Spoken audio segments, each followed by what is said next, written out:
හරි දරුවනේ අයිබෝවන් හැමෝටම අපි අද වයඹ පළාත් පේපර් එකේ බහුවර්ණ ටික සාකච්ඡා කරන්න තමයි සූදානම් වෙන්නේ. හරිද? මේක රෙකෝඩින් එකක් යන නිසා රෙකෝඩ් කරලා බලාගන්න පුළුවන් ඔයාලට රෙකෝඩ් එක. රයිට්. මම වයඹ පළාත් පේපර් එක ඔයාලට සපයලා දීලා තියෙනවා. හරි. ඒ පේපර් එකේ බහුවර්ණ ටිකට ඔයාලා උත්තර ලියන්න ඇති කියලා මම හිතනවා. මම විශ්වාස කරනවා ලියන්න ඇති කියලා. අපි බලමු මේ බහුවර්ණ ටික එකින් එක සාකච්ඡා කරලා. හරි. එතකොට පළවෙනි බහුවර්ණ 1 2 3 ගැන සාකච්ඡා කරන්නට අපි යම් බලන්න රයිට් පළවෙනි බහුවර්ණ ටික රයිට් මෙන්න පළවෙනි බහුවර්ණ ටික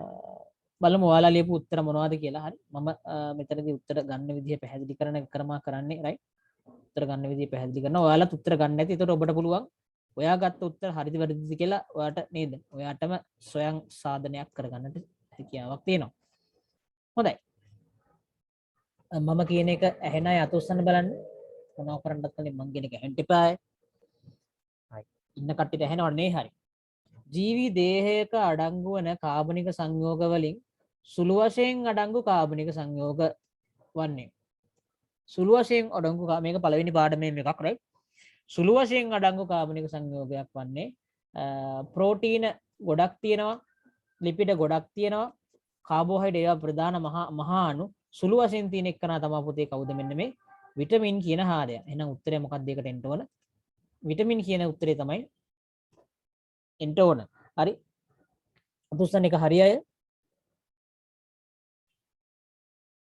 මේක කරපුව කට්ටිය කරන්න ඉතින් මම මේ පේපර් එක දීලානේ තියෙනවලු නේද හරි මේවා අතරින් යුගලම මොනොසැකරයිඩ් ලෙස නේද යුගලම මොනොසැකරයිඩ් වෙන්නේ දැන් මොනොසැකරයිඩ් වර්ග 3යිනේ තියෙන්නේ හරි මොනොසැකරයිඩ් වර්ග 3යි තියෙන්නේ මොනවාද මොනොසැකරයිඩ් වර්ග 3 ග්ලූකෝස්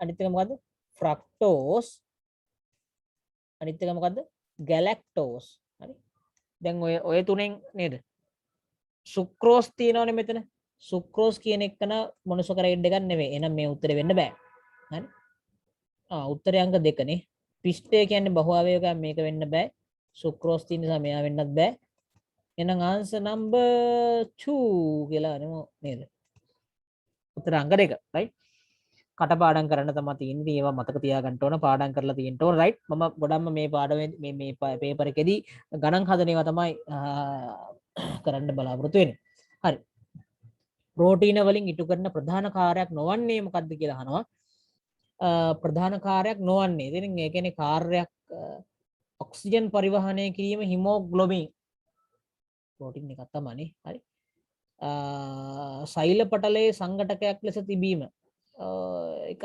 තියෙනවා විස බීජ විනාශ කිරීම විස බීජ විනාශ කිරීමට ප්‍රෝටීන ඕන වෙනවද හරි ප්‍රධාන කාර්යයක් නොවන්නේ නෑහන්නේ විස බීජ විනාශ කරන්න ප්‍රෝටීන් එනවද විස බීජ විනාශ කිරීම තමයි මං හිතන්නේ ඔතන උත්තරේ වෙන්න ඕන අපි සැකහැර දැනගමුද ඒක හරි එතකොට අපි ඒක කන්ෆර්ම් කරගමුකෝනේ කන්ෆර්ම් කරගමු අපි ඒක මම ටක් ගාලා ප්‍රෝටීන් වල කාර්යයන් ටික ඕපන් කරන්න යන්නේ හරි කන්ෆර්ම් කරගමු සහතික කරගමු හරි මේක සාකච්ඡාවක් නිසා සහතික කරගැනීම අත්‍යවශ්‍යයි එක වගේ උත්තර කීපයක් තියෙනවා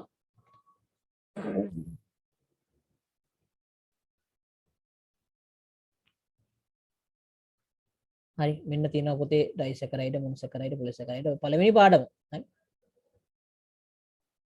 මෙන්න තියෙනවා මේ වගේ තියෙන වැදගත්කම ශක්ති ප්‍රභවයක් විදිහට ඔන්න ප්‍රෝටීන වලින් නේද ශක්තිය නිපදවනවා ඒ කියන්නේ ශ්වසනය සම්බන්ධයෙන් එතන දීලා තිබුණ උත්තරයක් හරි ශ්වසනයට දායක වී ශක්ති නිදහස් කිරීම මෙයාගේ කාර්යයක් තමයි හරිද එතකොට ඊළඟ එක ව්‍යුහාත්මක සංඝටක සෛල පටලය හදන්න මේක ඕන වෙනවා ඒකත් හරි මේ ඊළඟට ඔන්න බලන්න රයිට් එන්සයිම් ලෙස ක්‍රියා කිරීම ඒක අතන දීලා නැහැ හෝමෝන ලෙස ක්‍රියා කිරීම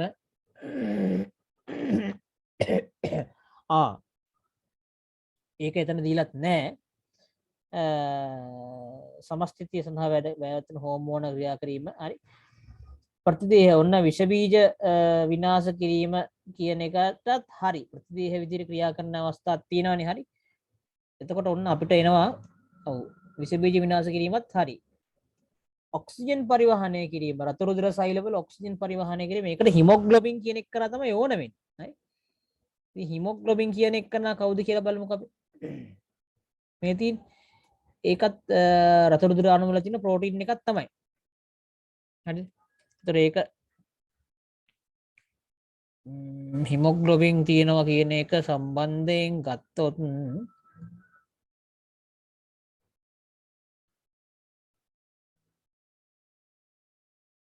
දොර එයාලා අහලා තියෙන ප්‍රශ්නේ විදිහට ගත්තොත් පොඩි අවුලක් තියෙනවා මොකක්ද අවුල ප්‍රධාන කාර්යයක් නොවන්නේ තමයි අහන්නේ ඒතකොට ප්‍රධාන කාර්ය ගොඩේ මේ ඔක්සිජන් පරිවහනය කිරීම එක දීලා නැහැ එහෙනම් අපිට මෙතනදී ප්‍රධාන කාර්යයක් නොවන්නේ කියන එකේදී අපිට මේ තුනම තියෙනවා අර වැදගත්කම් කියන තැනේදී මේක විතරක් නෑ මේක වෙනම අර අමතර කාරණයක් විදිහට තමයි දීලා තියෙන්නේ අපිට ඒක නිසා එක තමයි තෝරන්න වෙන්නේ ඒකෙදි කියන්නේ ප්‍රධාන කාර්යයක් නොවන්නේ මේ කාර්යයක් තමයි නමුත් ප්‍රධාන එකක් නෙවෙයි ඒක ඒකයි ඔය කියන්නේ රයිට් හරි ඊළඟට අපි යන් අපේ ඊළඟ ප්‍රශ්නෙට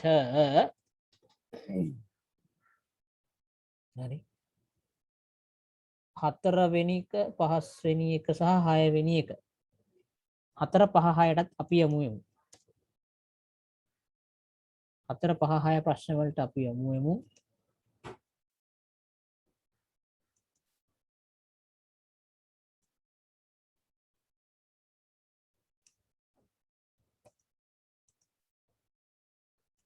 හරි පාසල් සිසුවෙකු පහත දැක්වෙන උණතා ලක්ෂණ පෙන්වීය. පේශි ඉක්මනින් විඩාවට පත්වෙනවලු ස්නායු දුර්වල වෙනවලු වැඩ කරන්න අපහරුයිලු ශරීර වර්ධනයක් අඩුයිලු. මෙයාට මේ නිවුඩු සහිත ධාන්‍ය වර්ග ගන්න එක තමයි වෛද්‍යවරයා නිර්දේශ කරලා තියෙන්නේ. එහෙනම් එයාට තියෙන ලෙඩේ මොකද්ද සහ ඒ වුණතාවයේ පෙන්වන විටමින් එක මොකද්ද කියලා දෙකම අහන්න. මේකට උත්තර ලියන්න නම් කටපාඩම් කරලම තියෙන්න ඕන මේ කාරණේ. හරි. එතකොට ඔස්ටියෝපොරෝසිස් නෙවෙයි මේක. මම හිතන විදිහ හරි. සමහරලාට බැරිබැරියාව වෙන්න පුළුවන්. රාත්‍රී අන්ධතාවෙත් නෙවෙයි. පේශී දුර්වල වීම කියන එක ලෙඩකුත් නෙවෙයි. මට හිතෙන්නේ උත්තරේ අංක 1 වෙන්න ඇති. මම දන්නේ නැහැ. අපි බලමු හරිද කියලා. right? අපි චෙක් කරමු ඒකත් තියෙන අර පාඩමේම තමයි. හරි? මම ඔයාලට කියලා දෙලා තිනවා මේක පාඩම් කරගන්න ක්‍රමය පවා හරි. ඔයාට මේ වගු ටික මං කිව්වා ගහගන්න කියලා A4 වල හරි. A4 වල මේ වගු ටික ගහලා ඉවර වෙලා මොකද කරන්න ඕන? ඔබට නිතරම පේන තැනක ගහලා තියන්න ඕන. හරි නිතරම පේන තැනක ගහලා තියන්න. එතකොට ඕක හරියනවා. හරි එතකොට මෙන්න බලන්න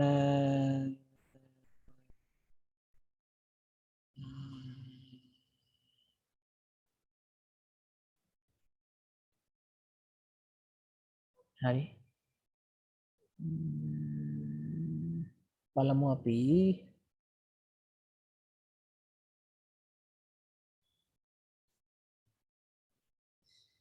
රෝගය සහ ඌනතා ලක්වට තියෙන විටමින් එක අහලා තියෙනවා බලමු මෙතන තියෙනවද කියලා එහෙම එකක්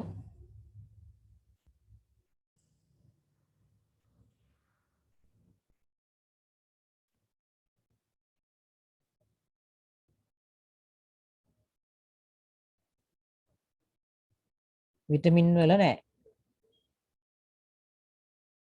මේ ශාක සම්බන්ධ ඒවානේ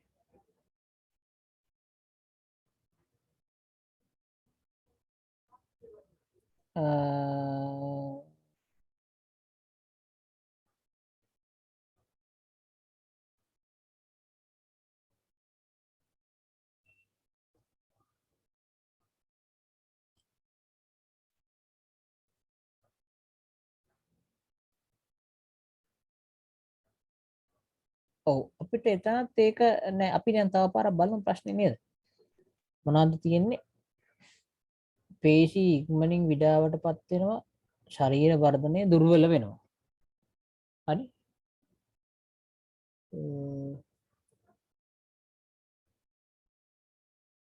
vitamin E vitamin B vitamin වගුව පොඩ්ඩක් බලමුකනේ විටමින් වගුවෙන් තමයි මේක අපිට ගන්න වෙන්නේ හරි වෙන ක්‍රමයක් නෑ විටමින් වගුවට යන්න වෙනවා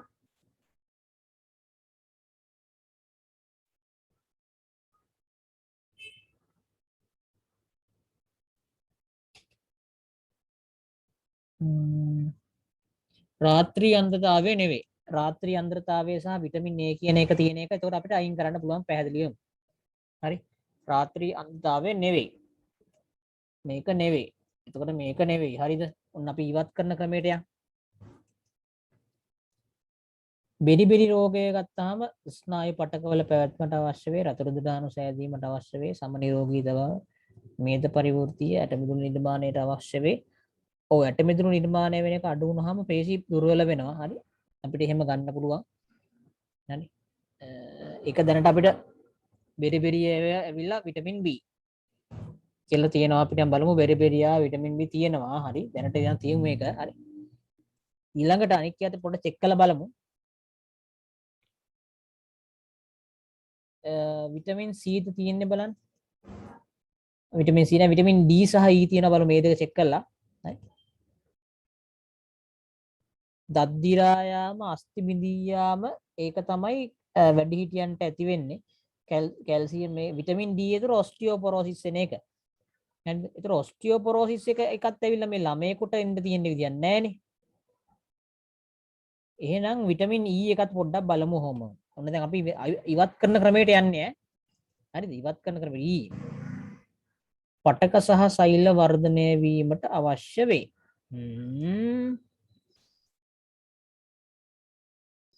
ඔව් මේ වගේ එකක්වත් නැන්නේ එහෙනම් විටමින් E එකට අදාළ ලෙඩකුත් දීලා නැහැ යාලා එතකොට පේශී දුර්වල වීම තමයි ලෙඩේ හැබැයි විටමින් E හරි පේශී දුර්වල වීම විටමින් E හරි ස්නායු දුර්වල වීමෙන් වැඩ කිරීමේ අපහසුව පේශී ඉක්මනින් විඩාවට පත් වීම ඔන්න ඒක දෙයක් ලොකු ප්‍රශ්නයක් නේද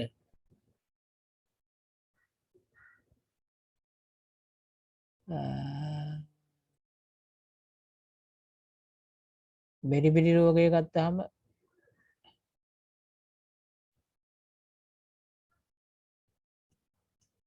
ඔව් මම හිතනවා ඔව් ඔබටත් මම chance එකකට මම දැනට මෙතන යෝජනා කරනවා උත්තරේ අංක 1 විය හැකියි කියලා හරිද අපි ඕන මේ බෙරියා ගැන පොඩ්ඩක් නිකන් කතා කරමු තව මේ වෙලාවකදයි මට පොඩ්ඩක් මතක් කරන්න ඒක net එකේ බලමු මේක right තව චුට්ටක් ඔයාලගේ අදහස මට ඕන මෙන්න මේ ප්‍රශ්නෙට හරි ඒක මම දැන් ඉස්සරහට දිනවා එතකොට මෙන්න මම යෝජනා කරන්නේ මෙන්න මේ පිළිතුර හරි මේවා මහා යකාගේ ප්‍රශ්න නේද හරි අපි ඊළඟට පස්වෙනි ප්‍රශ්නෙන් එහාට යන් පස්වෙනි ප්‍රශ්නේ එතන ඒවනම් ලේසි ප්‍රශ්න කියලා කියන්නේ කෙනින්ම තියරි තියෙන්නේ සීරීස් සහ ගණන් හැදිලි මේ භෞතික රාශි ටිකක් දීලා තිනවා විස්ථාපනය දුර ප්‍රවේගය ත්වරණය කියලා මේ වගේ දෛශික රාශි ටික විතරක් අයිති වෙනවා අහන්නේ විස්ථාපනයේ දෛශිකයක් පුතේ අවුලක් නැහැ විස්ථාපනයේ දෛශිකයක් දුර අදිශයක් දුර වෙන්න බෑ ප්‍රවේගයේ දෛශිකයක් ඕකේ A ඉන්න ඕන C ඉන්න ඕනේ A සහ C දෙකම ඉන්න උත්තර දෙකක් තියෙනවා ත්වරණය ආයත් දෛශිකයක් තමයි හරි right එතකොට ACD කියන උත්තරේ එන්න ඕන උත්තරේ අංක 3 උත්තරේ අංක 3 හරි මං හිතනවා ඒක පැහැදිලි ඇති කියලා හරි ඊළඟට පහත දක්වා ඇත්තේ වස්තුවක ප්‍රවේග කාල ප්‍රස්ථාරයකින් මේකේ විස්ථාපනය අහනවා බලන්න හිටන් right ප්‍රවේග කාල ප්‍රස්ථාරයකින් විස්ථාපනය අහනවා කිව්වහම විස්ථාපනය කියන්නේ මේකේ වර්ගඵලය නෝවේ හරි විස්ථාපනය කියලා කියන්නේ මේකේ වර්ගඵලය එන්න මෙන්න මේ යට තියෙන වර්ගඵලය තමයි ගන්න ඕනේ එහෙනම් මෙන්න මේකෙදි වර්ගඵලය හොයන්නේ භාගය වැඩි කිරීම ආධාරකය වැඩි කිරීම ලම්බ උස හරි එහෙනම් භාගයමයි ආධාරකය ඇවිල්ලා 28යි නේ.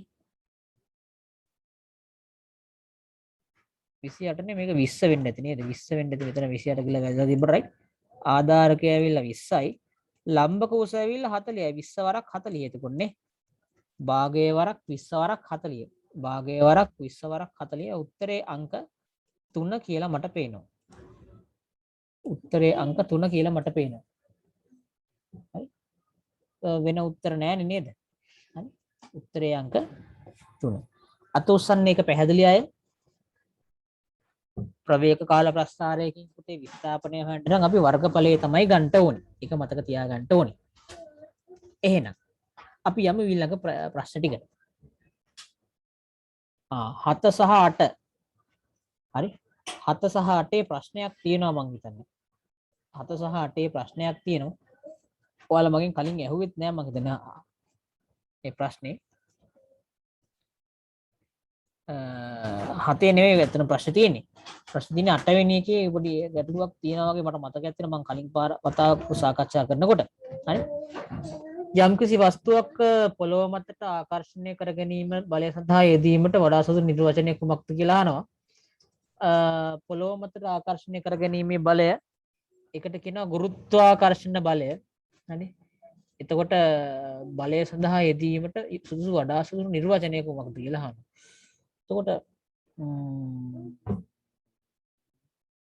ස්කන්ධය නෙවෙයි ඒක පදාර්ථ ප්‍රමාණය ගුරුත්ව ත්වරණයක් නෙවෙයි මන්දනයක් නෙවෙයි උත්තරේ බර. හරි. පොළොව දෙසට ඇද ගන්නා බලයට කියනවා බර කියලා. උත්තරේ අංක 2යි ඉන්නේ බර. හරි බර right.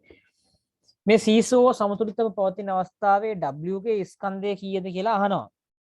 හරි දැන් W ගේ ස්කන්ධය අහන්න දැන් අර අනිත් එක දීලා තියෙන්න පාය. අනිත් එක්කන දීලා නැහැනේ. හරි අනිත් එක්කන දීලා නැහැ. හරි. එතකොට අනිත් එක්කන දීලා නැහැ කියන්නේ අපිට මේකට මම දෙන්නම් අගයක්. මෙහෙම අගයක් දෙන්න වෙනවා. නැත්තම් බෑනේ W ගේ ස්කන්ධය මේක හොයන ක්‍රමය කියන්නද? හරි. දැන් මේක ඔයාලට හදන්න බෑ. හොයන්න මම මෙයාගේ අගේ දෙන්නේ නැතුව. අපි හිතමු මෙයා ඇවිල්ලා මේක හොයන්නේ. මේක මැද මෙන්න මෙතනනේ. එක දෙපැත්ත ගූර්ණ සමාන කරන එකයි කරන්නේ. ඒ කියන්නේ මෙයාගේ බර W වැඩ වතාවක් 6. හරි W වතාවක් 6යි මීටර සමාන වෙන්න ඕන. මෙයාගේ බර දන්නේ නැහැනේ මම මෙයාට බර M කියන්නම්කෝ. M වතාවක් 2ට.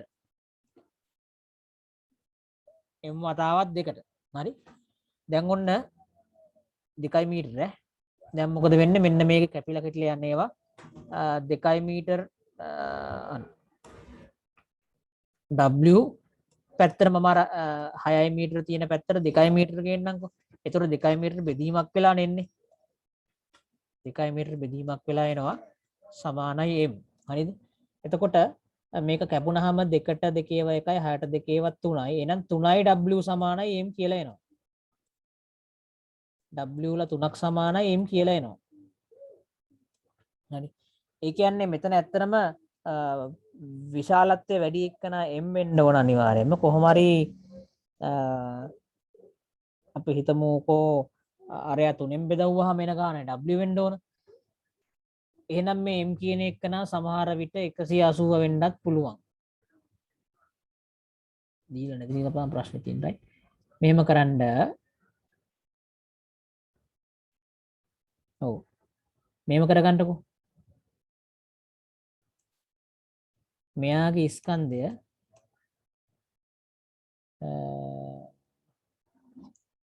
183න් බෙදවුවාම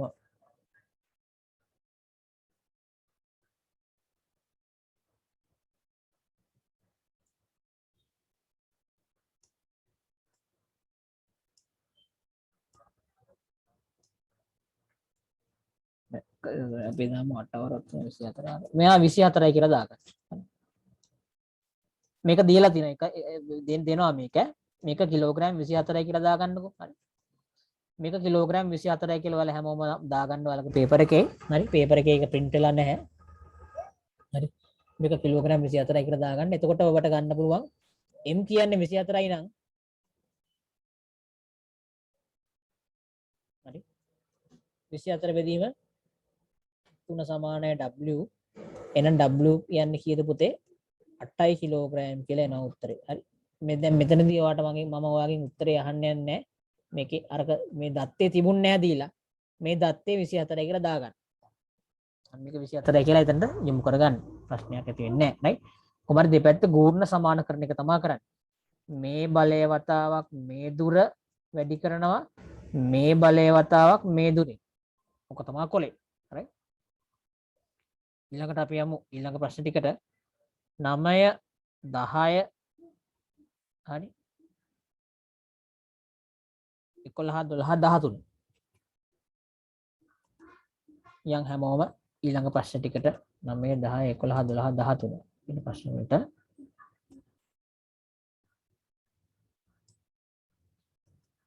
කරපු නැති කට්ටිය try එකක් දෙන්න. ඉතින් කරවුවේ නැහැ කියලා කියන්න බෑ. ඉතින් ඔයාලට පේපර් එක දීලා තියෙන්නේ. හරි. ඔබ හැකි විදිහට පේපර් ටික කරන්න ඕනේ. දැන් අද මම මේ බහුවර්ණ ටික විතරනේ කරන්නේ. හරි. අද මම මේ බහුවර්ණ ටික තමයි කරන්නේ. එතකොට අද කරාට පස්සේ ඉතුරු වෙන දේවල් ටික තියෙනවානේ. ඒ ඉතුරු වෙන දේවල් ටික ඔයාලා මොකද කරන්න ඕන? දැන් පුළුවන් වෙලාවට කරන්න ඕන. පේපර් එක දුන්නේ කරන්ට් එක. හරි. පේපර් එක දුන්නේ කරන්ට් කියලා. right. ඊට පස්සේ චලිතය පිළිබඳ නිව්ටන්ගේ තුන්වෙනි නියමයේ නොයෙදෙන අවස්ථාව. තුන්වෙනි නියමය කියලා කියන අර බුදුහාමුදුරෝ දේශනා කරපු එක නේද? මොකද්ද? සෑම ක්‍රියාවකටම විශාලත්වයෙන් සමාන වූද දිශාවෙන් ප්‍රතිවිරුද්ධ වූද ප්‍රතික්‍රියාවක් ඇත කියන එක. හරි. ප්‍රතික්‍රියාවක් ඇත කියන එක තමයි කියන්නේ. right? ඒකට නැති එක පුතේ මං කියන එක ඇහෙනව නේද ඔයාලට? අතුස්සන්න මං කියන එක ඇහෙන කට්ටිය? ඇහෙනවන්නේ ගැටලුවක් නැහැ නේ. හරි. එතකොට තුන්වෙනි නියමයේ උරු පැදීමේදී යෙදෙනවා. ඇයි මොකද උරුවේ හබල පාවිච්චි කරලා අපි මොකද කරන්නේ? ජලය මත බලයක් යොදනවා. ජලය මත හබලෙන් බලයක් යොදනකොට ජලය මගින් බෝට්ටුව මත අනිත් පැත්තට බලයක් යොදනවා. ඒක නිසා තමයි බෝට්ටුව මොකද වෙන්නේ? ඉස්සරහට යන්නේ. හරි? තුවක්කුවකින් වෙඩිදා තියෙනකොට තුවක්කුව බඳ පටු පසුපසට එනවා. මේකට කියනවා වාංගු වෙනවා කියලා. තුවක්කුව දොංගල ආපස්සට එනවා. හරි? ඒකත් මේ තුන්වෙනි නියමේ තමයි. වාංගු වෙනවා කියලා කියන්නේ මේකට. රොකට්ටුවක් ගුවන්ගත කිරීමත් ඒකත් හරි. රොකට්ටුවේ පල්ලෙහෙන් යන දුම් මේ ඉන්දර දහන වෙලා වේගවත් දුම පල්ලෙහාට යනකොට ඒක හා සමානව ප්‍රතිවිරුද්ධ බලයක් උඩට ක්‍රියා කරනවා. ඒකයි වෙන්නේ. එන උත්තරේ මොකක්ද දෙන්න ඕන? ගසකින් ගෙඩියක් බිමට වැටීම තමයි කේස් එක. හරි? ගසකින් ගෙඩියක් බිමට වැටෙනකොට එතනදී තුන්වෙනි නියමයක් දෙන්නේ නැහැ පුතේ. හරි? ඊළඟට වස්තුවක් චලනය වීමේදී ක්‍රියාත්මක වන ඝර්ෂණ බලය කෙරෙහි බලපෑමක් ඇති නොකරන සාධකය. හරි? එතකොට ඝර්ෂණයට බල නොපාන සාධකයනේ අහන්නේ. වස්තුවේ ස්කන්ධය බලපානවා. හරි? පෘෂ්ඨය රළුද සුමටද කියන එකත් බලපානවා. ගැටෙන වර්ගඵලය නම් බලපාන්නේ නැහැ. වර්ගඵලය මොක වුණත් නේද? වර්ගඵලය බලපාන්නේ නැහැ. හරි? ප්‍රතික්‍රියාව බලපානවා. හරි? ප්‍රතික්‍රියාවට වක්‍රාකාරව ස්කන්ධයක බලපාන නිසා අපි ඒකත් ගමු. එන උත්තරය අංක 3 කියලා තමයි මම යෝජනා කරන්නේ. බලන්න ඔයාලට ඒක උත්තරේ එහෙම නෙවෙයිද කියලා හිතෙනවා නම් මට අනිවාර්යයෙන්ම කමෙන්ට් එකක් හරි දාන්න. හරි? WhatsApp එකේ හරි නැත්නම් YouTube වීඩියෝ එකේ හරි දාන්න කමෙන්ට් එකක් විදිහට. right? බෝතලයක් මූඩියක් ගැලවීමට භ්‍රමණය කළ යුත්තේ. අන්නද ඒක නම් සාමාන්‍ය දෙයක් නෙමෙයි. බෝතලේ මූඩිය ගලවන්න නේද? අපි දැන් හිතන්නකො මෙහෙමනම් මූඩිය තියෙන්නේ. මේ පැත්තට නේද කරකවන්නේ? වාමාවර්තව නේද? මට මතක වාමාවර්තව නේද කරකවන්නේ මූඩිය ගලවන්න නම්.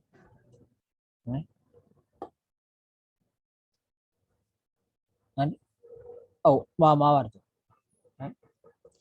සිසුවෙකු අභ්‍යාස පොතක සටහන් තිබු මේ බල සටහන අනුව බල පද්ධතියේ සංප්‍රයුක්ත බලය සහ දිශාව අහනවා. මේ සෙට් එක ගත්තාම 30යි 20යි තියෙන්නේ. එහෙනම් මේකේ සංප්‍රයුක්තයේ මෙතනට ඉස්සරහට 50ක් එනවා. හොඳයි 50යි ඒ දෙක එකතු වෙන්න එපාය. මේ පැත්තට 15ක් තියෙනවා. එහෙනම් 50 මෙහාට 15 මෙහාට දෙක දෙපැත්තට තියෙන නිසා මොකද වෙන්නේ? වැඩි එකෙන් අඩු එක මොකද වෙන්නේ? අඩු වෙන එක තමයි සිද්ධ වෙන්නේ. 50 අඩු කිරීම 15. උත්තරේ මං හිතන්නේ 35ක්ද මන්ද එන්නේ. බලන්න මොකක් හරි කේස් එකක්. 35ක් තියෙනවා. හරි. උත්තරේ 35ක් කොහාට දෙන්න ඕන? AB කියලා එකක් නැහැ නේ මෙතනනේ. ඒක තමයි දිශාව දාලා නැහැ. හරි. ඒකට අපි මෙහෙම කරමු. මම මෙතන උකුත් වෙනස් කරන්නේ නැහැ. දැනට මම දාගන්නම්කෝ මේක අරක B කියලා හරි. එහෙනම් B දිශාවට ඒ කියන්නේ ඔයාලා මේ දෙකකින් කැමති එකට ගහලා තිබ්බනම් හරියට දාගන්න ප්‍රශ්නයක් නැහැ. ඒ වුණාට පස්සේ දැන් හරියට දිශා දෙකක් දාගන්න. right? ඔයා ගහලා තියෙන උත්තරේ පැත්තට දිශාව දාගන්න. හරි? තේරෙනවද මම කියව එක right? ඔයා ගහලා තියෙන උත්තරේ පැත්තට දිශාව දාගත්තා නම් හරි. එතකොට ඔයාට වරදින්නේ නැහැ right? අන්න ඒක තේරුම් ගන්න ඕන. right? 10 ශ්‍රේණියේ සිසුවෙකුගේ දේහයේ බර විය හැක්කේ. දැන් මේක 10 කෙනෙක්ගේ බර අහනවා. දැන් බර කිව්වහම දැන් අපි මෙයාලා කිලෝග්‍රෑම් වලින් බලමුකෝ. නිව්ටන් 30යි නම් කිලෝග්‍රෑම් 3යිනේ දෙයියනේ. අප්පා. කිලෝග්‍රෑම් 3 10 වසරේ උන් ඉන්නවද? කල්පනා කරලා බලන්න. right? නිව්ටන් 100යි කියලා කියන්නේ ස්කන්ධයේ කිලෝග්‍රෑම් කීයද? 10යි නේ. 10න් බෙදෙනවානේ. කිලෝග්‍රෑම් 10ට මං හිතන්නේ අවුරුදු 4ක විතර එකෙක් නම් ඉඳි. right? අවුරුදු 3ක 4ක දරුවෙක් ඉඳි. 1500යි 10න් බෙදනවා. කිලෝග්‍රෑම් 150යි. අප්පෝ නිකන් මේ කිලෝග්‍රෑම් 150 කියලා කියන ඌරෙක් තඩි ඌරෙක් වගේ හරි. තඩි ඌරෙක්ගේ බරට ඉන්නවද 10 වසරේක? මේක බලමු 450. 450 10න් බෙද්දාම කීයද පුතේන්නේ? 45යි කිලෝග්‍රෑම්. 45ක් නම් ඔන්න ඕකේ නේද? හරි. අත උස්සන්න බලන්න ඔයාලා අතරින් කිලෝග්‍රෑම් 45ක් බර තියෙන කට්ටිය. කිලෝග්‍රෑම් 45ක weight එකක් තියෙන කට්ටිය ඇති ඔයාලා අතරින්. 45ක් නම් සාමාන්‍යයෙන් ඔය නේද? ඔයාලගේ බරට ඇති. සමහර කට්ටියක 35 40 එහෙම තමයි යන්නේ නේ. ඔක තමයි එතකොට ඔයාලට ගන්න පුළුවන් හොඳම උත්තරේ. අත උස්සන්න එක තේරුණු කට්ටිය? අත උස්සන්න එක තේරුණු කට්ටිය? 10න් බෙදලයි බලන්නේ හොඳේ. 10න් බෙදලයි බලන්නේ හොඳේ. තේරුණා නේද කිව්වේ? හරි. අපි යන් එහෙනම් අපේ ඊළඟ ප්‍රශ්න ටිකට 13 වෙනි කතා කරා. 14 15 16 14 15 16 කරලම නේද?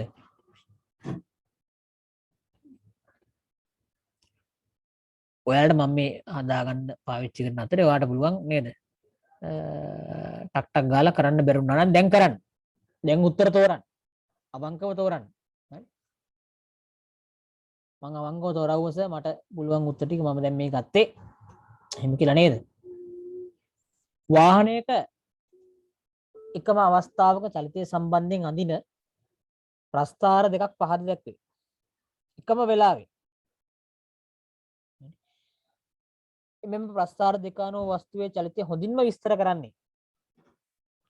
දැන් මේකේ ඔබට වෙන ප්‍රවේගයේ එකම ගානට යන්නේ. එහෙනම් මේක ඒකාකාර ප්‍රවේගයක් නේ. ප්‍රවේගයේ එකම ගාන නම් ඒකාකාර මොකද්ද? ප්‍රවේගයක්. එහෙම නැත්නම් තව විදිහකින් කියනවා නම් නියත ප්‍රවේගයක් කියලාත් කියනවා. නියතයි. ප්‍රවේගය නියතයි. හරි? නියත ප්‍රවේගයක්. හරි. ඒකම තමයි ඉතින් මෙතන මේ කියන්නේ ඒ කියන්නේ කාලයත් එක්ක විස්ථාපනය එකම ගානට තමයි වෙනස් වෙන්නේ. ඒ කියන්නේ විස්ථාපනය වෙනස් වීමේ ශීඝ්‍රතාවය නියතයි. විස්ථාපනය වෙනස් වීමේ ශීඝ්‍රතාවය නියතයි. වැඩි ඉතින් ඕනේ තොරණයක් කියන එක නෙවෙයි ඒකාකාර ප්‍රවේගයකින් ඉදිරියට ගමන් කරයි උත්තරය අංක 1. ඒකාකාර ප්‍රවේගයකින් ඉදිරියට ගමන් කරයි කියන එක තමයි ගන්න වෙන්නේ. හරි. ඊළඟට තොරණය වෙලා මන්දනේ වෙලා ඒ මගුල් මුකුත් නැහැ. මේක තමයි උත්තරේ. උත්තරේ අංක 1. අත උස්සන්න බලන්න ඒ උත්තරේ ගහපු කට්ටිය මම කියන්න කලින්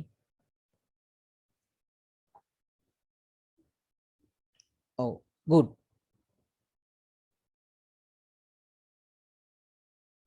right.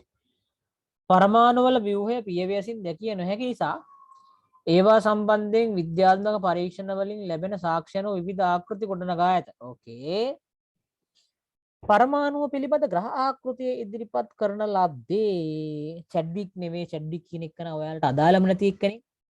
ජෝන් ඩෝල්ටන් කියන එක නා පරමාණුක වාදයයි ඉදිරිපත් කරේ. ජේ.ජේ. තොම්සන් කියන එක නා ප්ලම් පුඩින් ආකෘතිය ඉදිරිපත් කළේ. ඒතර ග්‍රහ ආකෘතිය ඉදිරිපත් කරේ රදර්ෆර්ඩ්. ඔබට මතකද දන්නේ නැහැ? මතක නැහැ නේ, අපි ඒ කාලේ හිටියේ නැහැ නේ සර්. අපි නම් ඒ කාලේ සර් හිටියේ නැහැ මේ, අපි දන්නේ නැහැ. ඒක තමයි මම හිටියෙත් නැහැ. හරි. අර්න්ස් රදර්ෆර්ඩ් තමයි ග්‍රහ ආකෘතිය ඉදිරිපත් කරේ right. ග්‍රහ ආකෘතිය කියන්නේ සූර්යයා වටේට ග්‍රහයෝ කරකිනවා හා සමානව පරමාණුවේ න්‍යෂ්ටිය මැදින් තියෙනවා. ඒක වටේට ඉලෙක්ට්‍රෝන කරකි ඉන්නවා කියන එක තමයි පුතේ ග්‍රහ ආකෘතියෙන් කියවෙන්නේ. හරි. ඕකේ. let's do 16 Na11 යනු සෝඩියම් හරි නේට්‍රියම් වල සංබෙත ආකාරය ලියන මේකෙදී තියෙන නියුට්‍රෝන ගාන අහනවා. නියුට්‍රෝන ගාන අහන්න මතක තියාගන්න හරිම ලේසි. ස්කන්ධ ක්‍රමාංකය තියෙනවානේ හරි. ස්කන්ධ ක්‍රමාංකයෙන් පරමාණු ක්‍රමාංකය අඩු කරා නම් කෙලින්ම උත්තරේ ගන්න පුළුවන් ලේසියෙම right. එහෙනම් උත්තරේ ස්කන්ධ ක්‍රමාංකය 23යි. කියන උඩින් තියෙන එක පරමාණු ක්‍රමාංක 11යි. So answer is 12. Right. Answer number 4. අත උස්සන්න මම කියන්න කලින් උත්තරේ ගත්ත අය. good. right. 23න් 11 අඩු කරනවා. හරි. okay නියමයි. නියමයි. ඊට පස්සේ අපි 17 18 18 තමයි කරන්න තියෙන්නේ අපිට මේ right 17 18 දැන් අපිට ගාලා මම පුතේ මෙන්න මේ ප්‍රශ්නේ මේ මෙතනින් ඉවර වෙලා ඔව් මේ ප්‍රශ්නේ මෙතනින් ඉවර මේ 20 වෙනි ප්‍රශ්නේ දක්වා කතා කරලා මම ඊට පස්සේ පොඩි විශේෂ වැඩකට යනවා හරි විශේෂ ප්‍රශ්න ටිකක් සාකච්ඡා කරන්න යනවා හරි ඒක නිසා මම යන්නේ නැහැ මම මෙතන ඉන්නවා මම පන්තිය කරනවා මේ බලන්න නැත්තම් මේ සර් යනවා වගේ හිතන්න එපා හරි විශේෂ ප්‍රශ්න ටිකකට යමු right හරි 17 බලමු වගුවේ දක්වා ඇත්තේ අභිමත මූලද්‍රව්‍ය කීපයක පරමාණු ක්‍රමාංක වේ. මේවා අතරින් ලෝහයක් විය හැකි මූලද්‍රව්‍ය. ලෝහයක්. හරි. පරමාණු ක්‍රමාංක දෙක නම් මු දෙවෙනිට ඉන්නේ එකනේ. හයිඩ්‍රජන් එන මු හීලියම් නේ. පරමාණු ක්‍රමාංක 20 කියලා කියන්නේ ආදර කාලේ කැම්පස්. ආගන් නේද?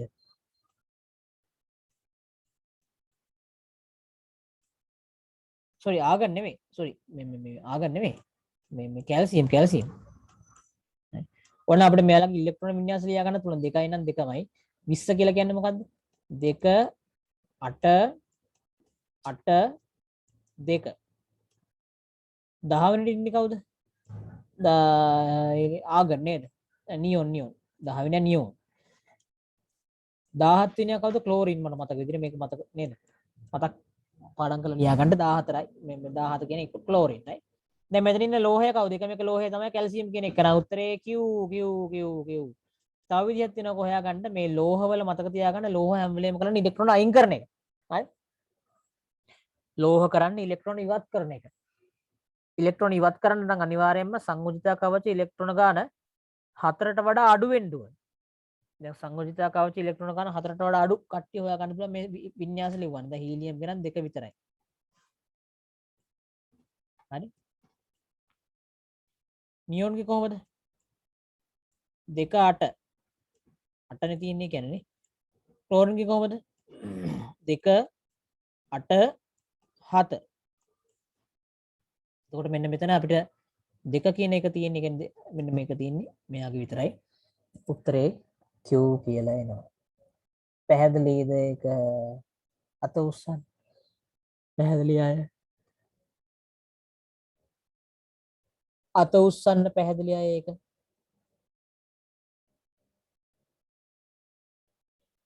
right good. ඊළඟට සහසංයෝජි සංයෝගයක ලක්ෂණයක් වන්නේ සහ සංයුජය කියලා කියන්නේ එයාට කරන්ට් එක ගෙනියන්න බෑ. කරන්ට් එක ගෙනියන්න බෑ. ද්‍රවාංක තාපාංකත් අඩුයි. ගොඩක් අය වායු ඉන්නේ. තාපසන්නාය තාපය ගෙනියන්නත් බෑ. අනේ උත්තරේ මොකද්ද? ද්‍රවාංක ඊතා පහත් අගයන් ගැනීම. මේවා කටපාඩම් කරන්න ඕන ඔයාලා. හරි. කටපාඩම් කරන්න ඕන කාරණා තියෙනවා පුතේ විද්‍යාවේ. කටපාඩම් කරන කාරණා කටපාඩම් කරන්න ඕනේ. එහෙම නැතුව වැඩක් නැහැ. එහෙම නැතුව බෑ. හරි. එහෙම නැතුව කරන්න බෑ වැඩේ. හරි. එහෙම නැතුව ඒකක් ගන්නත් බෑ. හරි. දැන් මිදම කටපාඩම් කරපළා නැත්තම් බෑ. හරි. කටපාඩම් කරන්නේ නැතුව තර්කානුකූලව ගන්න පුළුවන් ඒවා මම කියලා දෙනවනේ ඔයාලට. හරි. ඔන්න 19ට යන් අපි 19ට යන් අපි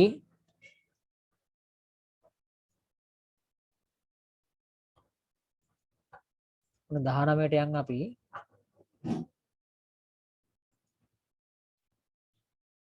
කොපර් සල්ෆේට් තියෙන එකකට මැග්නීසියම් පටියක් දැම්මහම කොපර් සල්ෆේට් මේවා අපි කතා කරා කොපර් සල්ෆේට් එක කොපර් ඉන්නවා අවුලක් නැහැ. දැන් මේ අතරට ඔන්න මැග්නීසියම් කෑල්ලක් දැම්ම ගමන් මොකද වෙන්නේ? මැග්නීසියම් ඇවිල්ලා කොපර්ට වඩා සක්‍රීයතාවය වැඩි. අම්මානේ සල්ෆේට් පේනවා.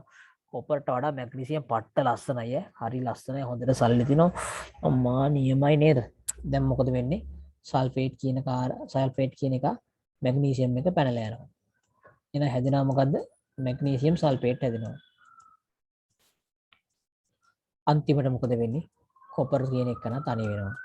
ඌ තනි වෙලා පතුලට වෙලා ඉන්නවා මෙහෙම මේ පතුලට වෙලා පතුල තැන්පත් වෙලා මේ ඉන්නවා right. ඕක තමයි වෙන්නේ. ඕකේ බලමු මැග්නීසියම් පටිය දියවීම. ඕනේ මැග්නීසියම් දිය වෙලා නැරත් කියන්නේ දියවීම කරන්න පුළුවන් වෙනවා right. දුඹුරු පාට කුඩක් තැන්පත් වීම ඕනේ කොපර් තැන්පත් වෙනනේ දුඹුරු පාට කුඩක් විදියට නේද? ඒකත් අවුලක් නැහැ කිසිම කේස් එකක් නැහැ right. ද්‍රාවණයේ නිල් පැහැ වැඩි මේවා. ඒක පොඩ්ඩක් මට කියන්න මතකුණා. කොපර් සල්ෆේට් පුතේ සාමාන්‍ය නිල් පාටයි. ජලීය කොපර් සල්ෆේට් මොන පාටද පුතේ? නිල් පාටයි කියලා මතක තියාගන්න. කොපර් සල්ෆේට් වතුරේ දිය කරාම නිල් පාටයි. කොපර් සල්ෆේට් නිල් පාටයි. කොපර් සල්ෆේට් නිල් පාටයි. කොපර් සල්ෆේට් නිල් පාටයි. ඔන්න මතක තියාගන්න. කටපාඩම් කරගන්න right. ඒවා දැනගන්න ඕනේ. දැන් කොපර් සල්ෆේට් නිල් පාට වෙන්න හේතුව කොපර් තියෙන නිසා. කොපර් ධන අයනේ තියෙන නිසා. ධන දෙක තියෙන නිසා right.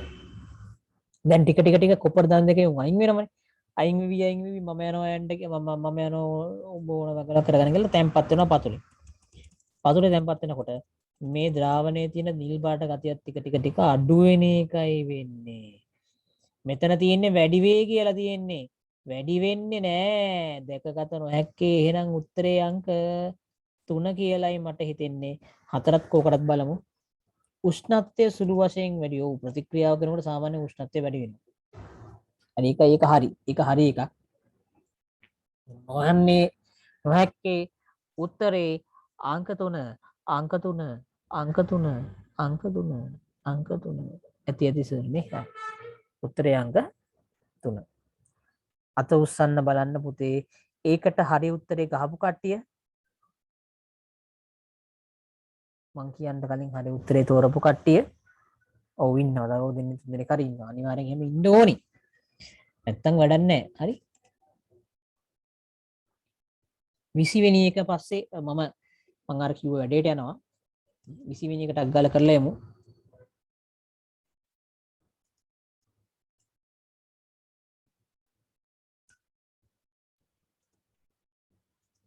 විසිවෙනි එක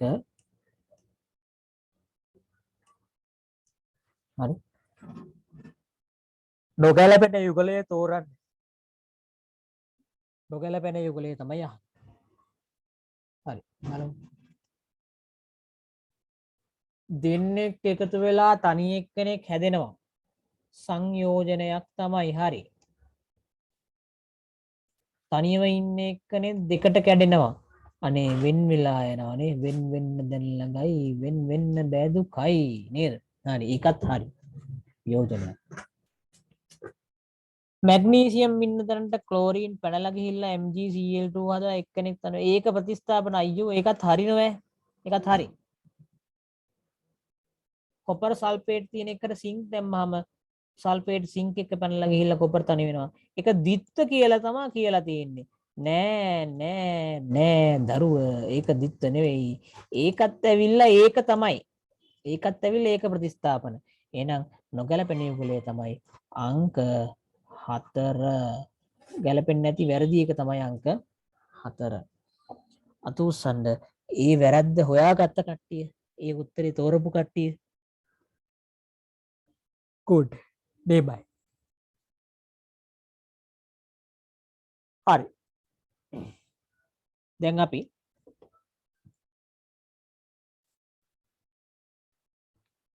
යනවා පොඩි වැඩකට. හරි. මෙන්න මේ වැඩේට මට දැන් ඔයාලගෙන් පොඩි ඕනි. ඔයාලා තමයි කියන්නේ දැන් මංගාව තියෙනවා මෙතන පරණ විභාග, පරණ 80 ගණන් වල ඉඳන් විභාග ප්‍රශ්න ඒකක වලට ගොනු කරලා. හරි. හරි. මම එකක් ගන්නම් මෙන්න මෙහෙම. ඔයාලගේ 20 වෙනි ඒකකයට මම යනවා. හරි. ඔයාලගේ 20 වෙනි ඒකකයට මම යනවා ප්‍රවේණීය කියන පාඩමට. හරි. හරි. ඔයාලගේ 20 වෙනි ඒකකයට මම යනවා. මම දැන් මේ 20 වෙනි ඒකකේ හරි අදාළ උත්තර ලියන්නයි සූදානම් වෙන්නේ. දැන් ඔයාලත් එක්ක තමයි මමත් මේක කරන්නේ. රයිට්. 20 වෙනි ඒකකයට සම්බන්ධ උත්තර ටික. හරි. ඔන්න දැන් ඔබට පුළුවන් නැවත සැරයක් දැන් මේක මම ඔයාලට ටියුට් එක දීලා නැහැ. හරි. ටියුට් එක දුන්නේ නැති එක. මම දැන් මේක මේ මොහොතේ ඉන්ස්ටන්ට්ලි දැන් හිතලා කරන එක. හරි. දැන් හිතලා කරන එක. ඕකේ. මෙන්න තියෙනවා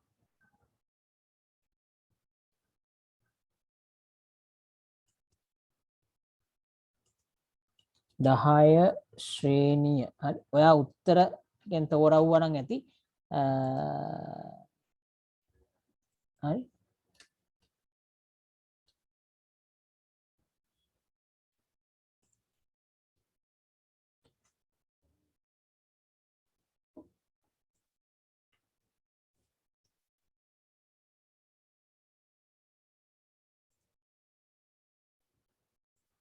දහය ශ්‍රේණිය ප්‍රවේණීය පාඩම තමයි මේ අපි සූදානම් වෙන්නේ. මෙන්න තියෙනවා බඩු.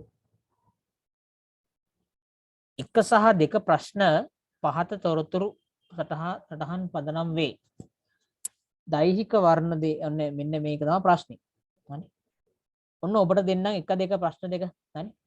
මේක 2020 ගිය අවුරුද්දේ පේපර් එකේ ප්‍රවේණීය ප්‍රශ්නය තමයි මේ තියෙන්නේ. ගිය අවුරුද්දේ පේපර් එකේ ප්‍රශ්නේ තමයි තියෙන්නේ. මම දෙන්නම් ටික වේලාවක් ඔබට උත්සාහ කරන්න මේක කරන්න. මම මොකවත් නොකිය ඉන්නම්. හරි. මම ඕන මේක පැහැදිලි කරන්නම් ඔබ උත්තරේ තෝරන්න. දෛහික වර්ණ දේහයක ජාන විකෘති වීම නිසා හරි දෛහික වර්ණ දේහයක් හොඳේ දෛහික වර්ණ දේහයක ජාන විකෘතියක් නිසා ඇතිවන ප්‍රවේණිකාබාධයක් වන තැලසීමියාව ගැන තමයි මෙයාලා මේ කතා කරන්නේ. හරි. හිමොග්ලොබින් නිෂ්පාදනය අඩාල වේ. ඕකේ. ස්වභාවිකව හිමොග්ලොබින් නිෂ්පාදනයට අදාළ ප්‍රමුඛ ධානය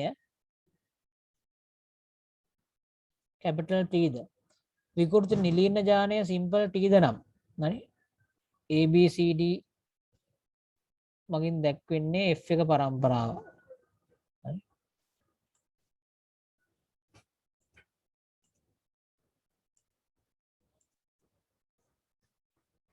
හරි.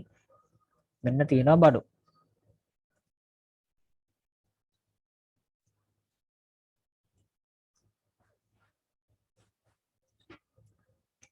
මම මේක ටිකක් ඔයාලට පැහැදිලිව පේන්න ඕන නිසා ලොකු කරන්නම්. හොඳේ.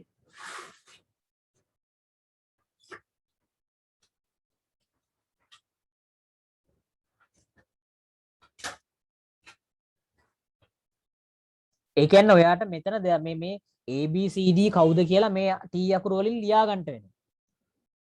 හරි. ලියලා ඉවර වෙලා හරි ඊට පස්සේ තමයි මෙන්න මේකට උත්තර තෝරන්න වෙන්නේ. හරි. ඊට පස්සේ තමයි උත්තර තෝරන්න වෙන්නේ. තෝරුම් බලන්න කවුද ඉන්නේ කියලා.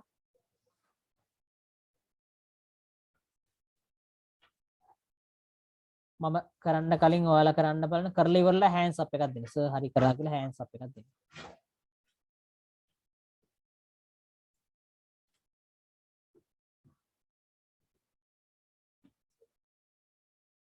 කරලා ඉවරයි නම් hands up එකක් දෙන්න.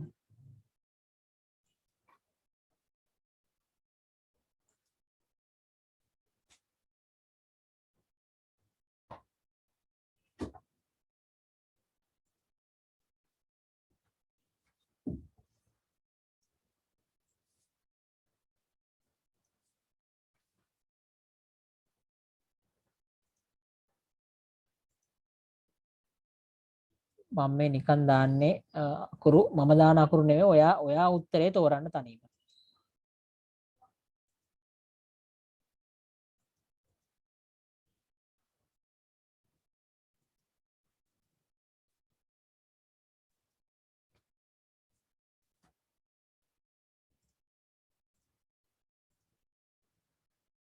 කවුද මේ එතකොට?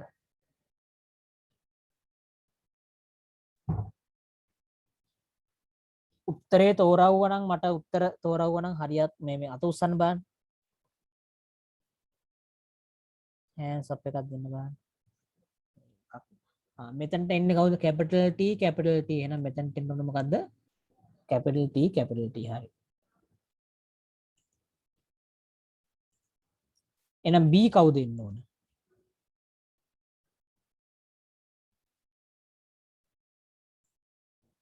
ඔන්නෝම මුලින්ම ලියාගෙන ඉන්න. මුලින්ම ලියාගෙන ඉන්න. ඇයි උත්තරේ තෝරපු කට්ටිය? හරි. මෙතන B ට මොකක්ද දෙන්න ඕනද? capital T simple T නේ. ඒතර මම මෙතන simple T කරන්නම්.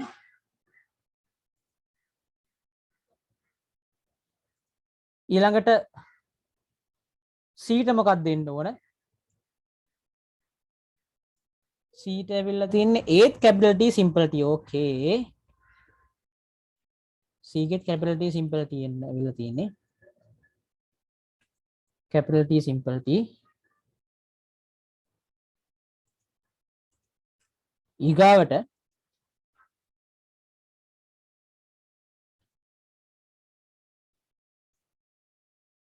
මේක simple T නේද? හරි.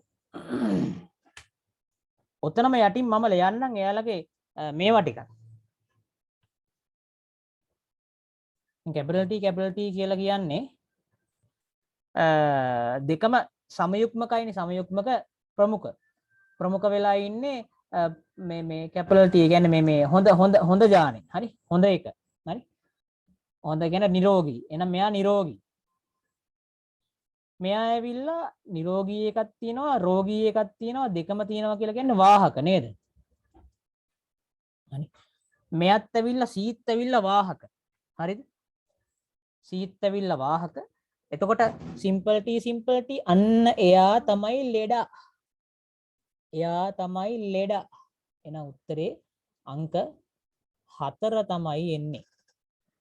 උත්තරේ අංක 4 තමයි එන්නේ. අත උස්සන්න එක හරියයි. අත උස්සන්න එක හරියයි. very good right හිමයි. ඊළඟට F1 පරම්පරාවට අයත් තැලසීමියා රෝගීන් ල නෙවෙයි මෙතන කොමාවක් එන්න ඕන. හරි.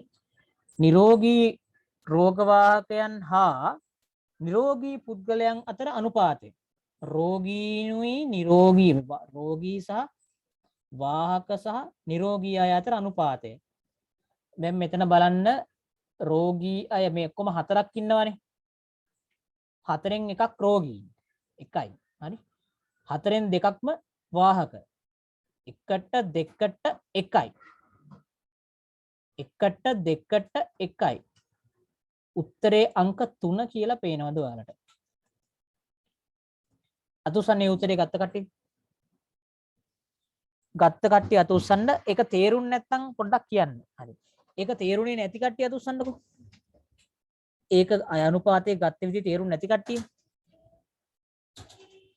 ඒ අනුපාතයේ ගත්ත විදිහ තේරුන්නේ නැති කට්ටිය ඉන්නවනම් අතුස්සන්න. අනුපාතයේ ගත්ත විදිහ මම කියලා දෙන්නම්. මේක මම පේන්ට් එකට දාගෙන කියලා දෙන්නම්. හරි?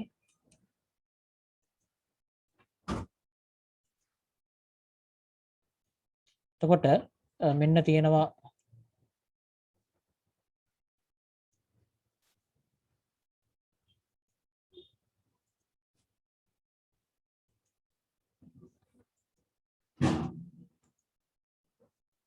right. දැන් මෙන්න මෙතන capital T කියලා කියනවනේ. මෙයා ඇවිල්ලා එතකොට නිරෝගී. හරි? මෙයා නිරෝගී. හරි? මේ දෙන්නම ඇවිල්ලා කවුද පුතේ? මේ දෙන්නම වාහකනේ. මෙයා ඇවිල්ලා කවුද පුතේ? මෙයා ඇවිල්ලා රෝගී. හරි? රෝගී වාහක නිරෝගී. කොහොම නෙන්නේ? එතකොට නිරෝගී කට්ටිය දැන් මෙතන ඔක්කොම හතරක් මේ නිරෝගී කට්ටිය එක්කනයි ඉන්නේ. හරි? නිරෝගී කට්ටිය එක්කනයි ඉන්නේ. අනුපාත ලියන්න දන්නවනේ. වාහක කට්ටිය කීයක් ඉන්නවද? වාහක කට්ටිය දෙන්නෙක් ඉන්නවා. අනුපාතයක් හොඳේ අනුපාත. right? ඊට පස්සේ රෝගී කට්ටිය කීයක් ඉන්නවද? රෝගී කට්ටිය එක්කෙනයි නේ. එතකොට එයාලා අහන්නෙත් එහෙමනේ නේද? එයාලා අහන්නේ එහෙම නෙමෙයි. එයාලා අහන්නේ රෝගී වාහක නිරෝගී. හරි? රෝගී වාහක නිරෝගී කියන්නේ මේකම අනිත් පැත්ත වෙනවා. අනිත් පැත්ත වෙනවා කියලා කොහොමත් මැද ඉන්නේ දෙක තමයි. කොහොමත් මැද ඉන්නේ දෙක. එතකොට 1ට 2ට 1යි කියලා තමයි අනුපාත ලියන්නේ.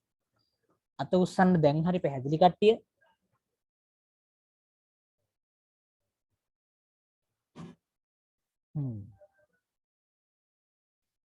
right. එතකොට ඊළඟට යමු. ඊළඟ ප්‍රශ්නෙට. හරි? එක්තරා මව්පිය දෙදෙනෙකුට උපන් පුතු දෙදෙනාම වර්ණ අන්ධතාවයෙන් පෙළේ. මේක 2015 ප්‍රශ්නයක්. හරි? පුතු දෙන්නෙක් ඉන්නවා දෙන්නම වර්ණ අන්ධතාවය. oh my god, right? මෙම ප්‍රකාශයේ සම්බන්ධව පහත සඳහන් ඒවායින් නිශ්චිතවම කිව හැකි වන්නේ කවරක්ද කියලා අහනවා. හරි? පුතු දෙන්නෙක් ඇදලා තියෙනවා ඒ දෙන්නම වර්ණ අන්ධතාවය. මේක ඇවිල්ලා ලිංග ප්‍රතිබද්ධ ආපාදයක්. හරි? ලිංගික ජාන වලින් තමයි මේක යන්නේ. හරි? ලිංග ප්‍රතිබද්ධ ජානයක් නිසා තමයි මේක වෙන්නේ. හරි?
එතකොට දරුවෝ ඇහෙනව නේද මං කියන්නේ?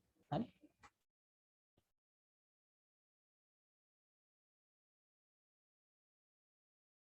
හරි? එතකොට මේකෙදි මොකද්ද හරියටම කියන්න පුළුවන් කියලා අහනවා. දැන් දෙන්නටම වර්ණ අන්ධතාවය තියෙනවා. හරි? දෙන්නටම වර්ණ අන්ධතාවය තියෙනවලු. හරි? නිශ්චිතවම කිව හැකි වන්නේ කුමක්ද කියලා අහනවා.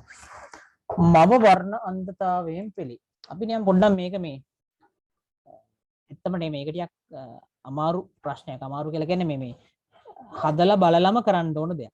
හරි? පුතු දෙන්නම වර්ණ අන්ධතාවයෙන් පෙළෙනවා නම් ඔන්න මම මේක ගන්නම් මෙන්න මෙතනට. හරි? පුතු දෙන්නම වර්ණ අන්ධතාවය. පුතා කියලා කියන්නේ අනිවාර්යයෙන්ම XY වෙන්න එපාය. පුතෙක් නම් XY වෙන්න එපාය. වර්ණ අන්තතාවය කියලා කියන්නේ දෙකම නිලීන වෙනවා කියන එක. දෙකම චූටි C වෙන්න ඕන. හරිද? දෙකම චූටි C වෙන්න නම් දැන් සාමාන්‍යයෙන් අපි නිකන් හදමුකෝ ලිංග නිර්ණය වෙන්නේ කොහොමද කියලා මතකනේ නේද? මව කියලා කියන්නේ XX. හොඳද? පියා කියලා කියන්නේ XY. පියා කියන්නේ XY. දැන් මෙතන මොකද වෙන්නේ? මේක එකක් x දැන් මාරු දෙකක් කැඩෙනවා. ඊළඟට මෙතන xy ජන්මාරු කැඩෙනවා. දැන් මොකද වෙන්නේ? ඔන්න මේ කල්පනා කරන්න මේ කාරණේ right. දැන් මෙන්න මෙයත් එක්ක මෙයා එකතු වෙනවනේ. එතකොට හැදෙනවා xx. හරිද? මෙයත් එක්ක මෙයා එකතු වෙනවනේ. එතකොට හැදෙනවා xy. මෙයත් එක්ක මෙයා එකතු වෙනවනේ. xx. මෙයත් එක්ක මෙයා එකතු වෙනවනේ. xy. ඔහොම තමයි මේක හැදෙන්නේ. දැන් හැදුණු පුත්තු දෙන්නම වර්ණාන්ධතාවයේ තියෙනවා. හැදුණු දෙන්නටම දැන් මේක x වලින් තමයි මේක යන්නේ. y වලට මේක එන්නේ නැහැ. හරි. මම මෙතනදී දැම්මට. හරි. මේක y වලට එන්නේ නැහැ. x වල තමයි තියෙන්නේ. ඒතර හැදිච්ච x දෙකම හරි. ඔන්න බලන්න මම දැන් දාන මේක right. දැන් බලන්න මම දැන් මේ කරන වැඩේ. මෙතනත් චූටි c තියෙන්න ඕනේ. මෙතනත් චුට්ටි c තියෙන්න ඕනේ. මෙතන චූටි c තියෙන මෙතනට x හම්බුනේ මෙයාගෙන්නේ. එහෙනම් මෙයා චූටි c වෙන්න ඕනේ. මෙතනට x හම්බුනේ කාගෙන්ද? මෙයාගෙන්. එහෙනම් මෙයාගේ චූටි c වෙන්න ඕනේ. එහෙනම් අනිවාර්යෙන්ම අම්මගේ මේ x දෙකම මොකද වෙන්න ඕන? අම්මගේ x දෙකම ඇවිල්ලා අර සිම්පල් c අඩංගු වෙලා තියෙන්න ඕනේ. එහෙම නැත්නම් වර්ණ අන්ධතාවයට හේතු වන ඥානය හේතු වන නිලීන ඥානයේ අම්මගේ x වර්ණ දේහ දෙකේම තිබ්බොත් විතරයි හම්බ වෙන පුතු දෙන්නටම ලෙඩේ හැදෙන්නේ. මං කිව්ව එක පැහැදිලිද පුතේ? අම්මගේ ඥාන දෙකටම ලෙඩේ තිබ්බොත් තමයි මෙන්න මේ දරුවන්ගෙනුත් නේද? පිරිමි දරුවෝ දෙන්නටම මේ ලෙඩේ හැදෙන්නේ. හරි? අන්න ඔය ඔහොම ආපස්සට තර්ක කරගෙන යන්න ඕනේ කියලා. එහෙනම් අම්මා අනිවාර්යයෙන්ම රෝගී වෙන්න ඕනේ නේද? අම්මට අනිවාර්යයෙන්ම මේ රෝගය තියෙන්න ඕනේ. රෝගී මවක් වෙන්න ඕනේ. අපි දැන් බලමු උත්තර ටික. මව වර්ණ අන්ධතාවයෙන් පෙළේ. ඔව් ඒක කියන්න පුළුවන්. පියා වර්ණ අන්ධතාවය අපි නිකන් හිතමු පියා වර්ණ අන්ධතාවයෙන් පෙළෙනවා කියලා. පියාට තියනවා කියන්නේ මෙන්න මෙතන x එක c වෙන්න සිම්පල් c වෙන්න ඕන. එහෙනම් එයාගෙන් එන x එක මෙතන සිම්පල් c මෙයා සිම්පල් c නෑ. එයාගෙන් එහෙනම් බලපෑමක් නෑ. එයාට වර්ණාන්තතාවය දිනනවා නම් දුවලට හැදෙන්න ඕන නේද? එහෙනම් ඒක වෙන්න බෑ. මේක වෙන්න බෑ. sorry. මව නෙමෙයි පියාගේ එක වෙන්න බෑ. හරි. අපිට ආවේ එකනේ. හරි. දැන් අපි අනික බලමු right. මව හෝ පියා හෝ වර්ණාන්තතාවයෙන් පෙසෙන්නේ නෑ. හෝ කියන එක දාන්න බෑ. හෝ කියන එක දැම්මම ඔක්කොගේම එක්කෙනෙක් කියන එකනේ අදහස. ඒක ගන්නත් බෑ එතකොට. දෙදෙනාම වර්ණ අන්ධතාවයෙන් පෙළේ.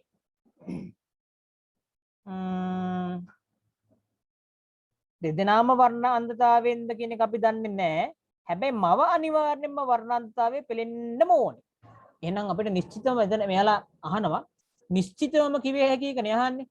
නිශ්චිතවම කියන්න බලමු මොකද්ද පුතේ එහෙනම්?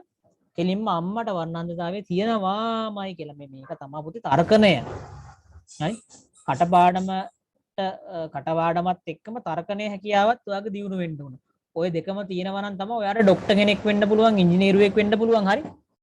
කටපාඩම් විතරක් කරලත් බෑ, තර්ක කරලීම විතරක් කරලත් බෑ නේද? දෙකම තියෙන්න ඕන බැලන්ස් එක. හරි? දෙකම බැලන්ස් එකේ තියෙන්න ඕන. අත උස්සන්න මං කියලා දුන්න එක තේරුණ කට්ටිය?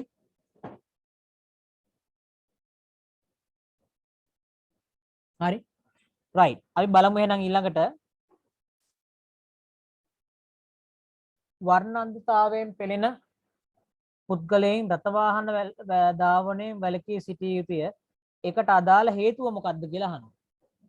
ඇයි මේ වර්ණ අන්ධතාවයේ තියෙන කට්ටිය රථවාහන ධාවනයෙන් වැළකලා ඉන්න ඕන? එයාලට දුර දෙන වස්තු පේන්නේ නැති එකද?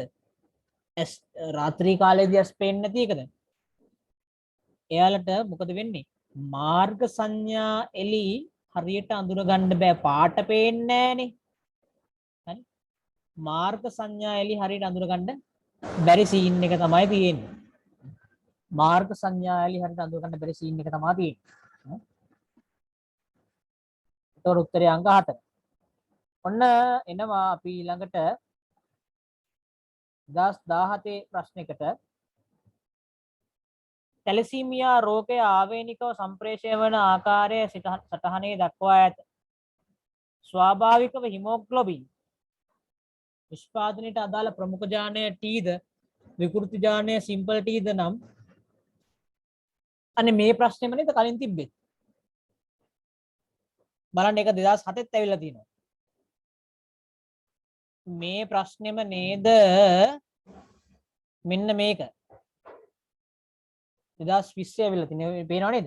ඒ කියන්නේ මේ 2007 තියෙන ප්‍රශ්නේම තමයි 2020 ඇවිල්ලා තියෙන්නේ. එහෙනම් මෙතන තැලසීමියා රෝගියා කවුද කියලා අහනවා. සිම්පල් T නේ D. D තමයි උත්තරේ එන්න ඕන තැලසීමියා රෝගියාට. පැහැදිලිද පුතේ මේක ගත්ත විදිය? අතුස්සන්න එක පැහැදිලි කට්ටිය දරුවෝ. පළවෙනි ප්‍රශ්නේම තමයි මේ තියෙන්නේ.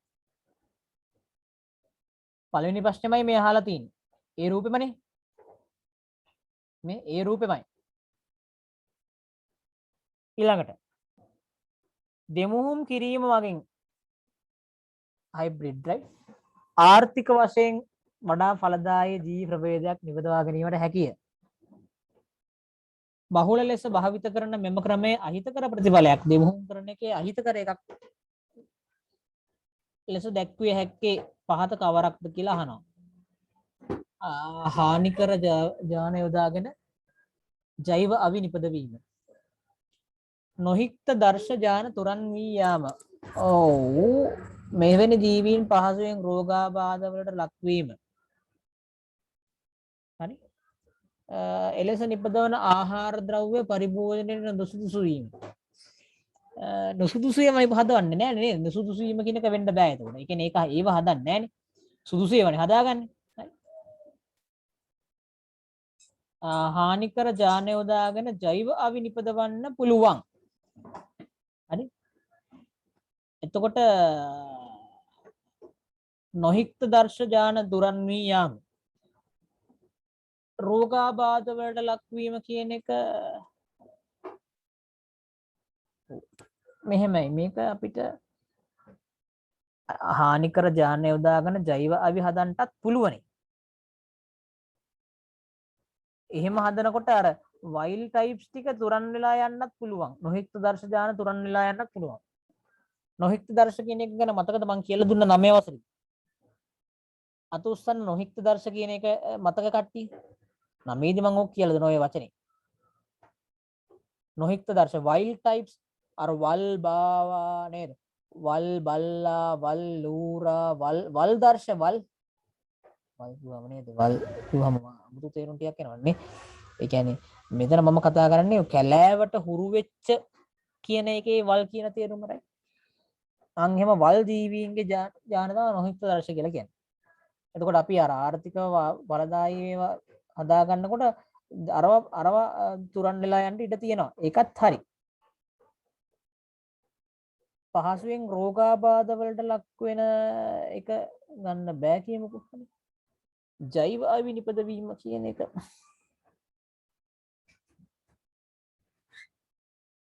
හරි. අපිට ඒක ජෛව අවි නිපදවීම කියන එක හරි. ජෛව අවි නිපදවීම කියන එක එකත් හානියක් තමයි. හරි. එකත් හානියක් තමයි.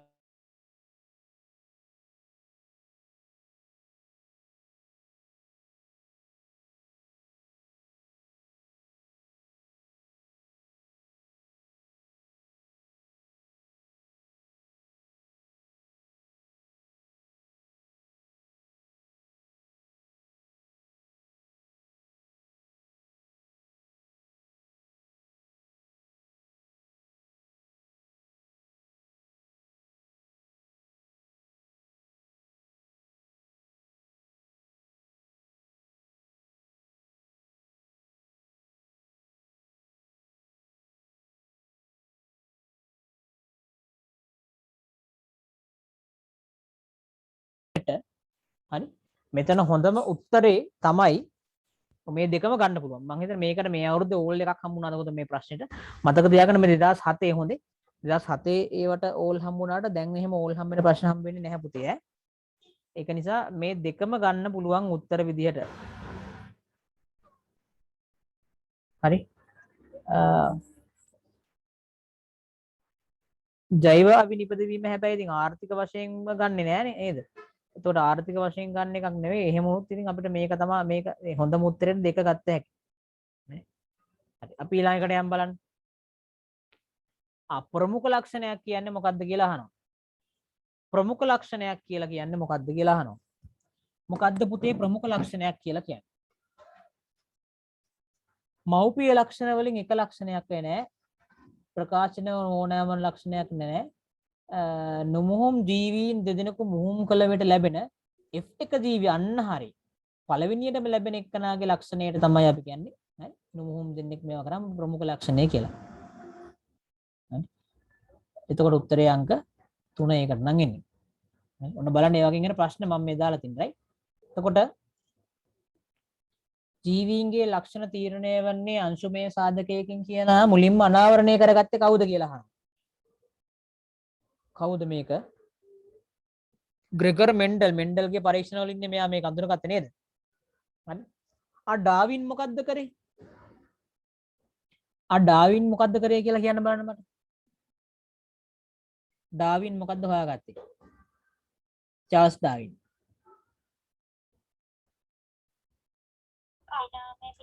yes very good. පරිණාමවාදී 9 වසරේදී මේක කතා කරා. හරි. පරිණාමවාදය right.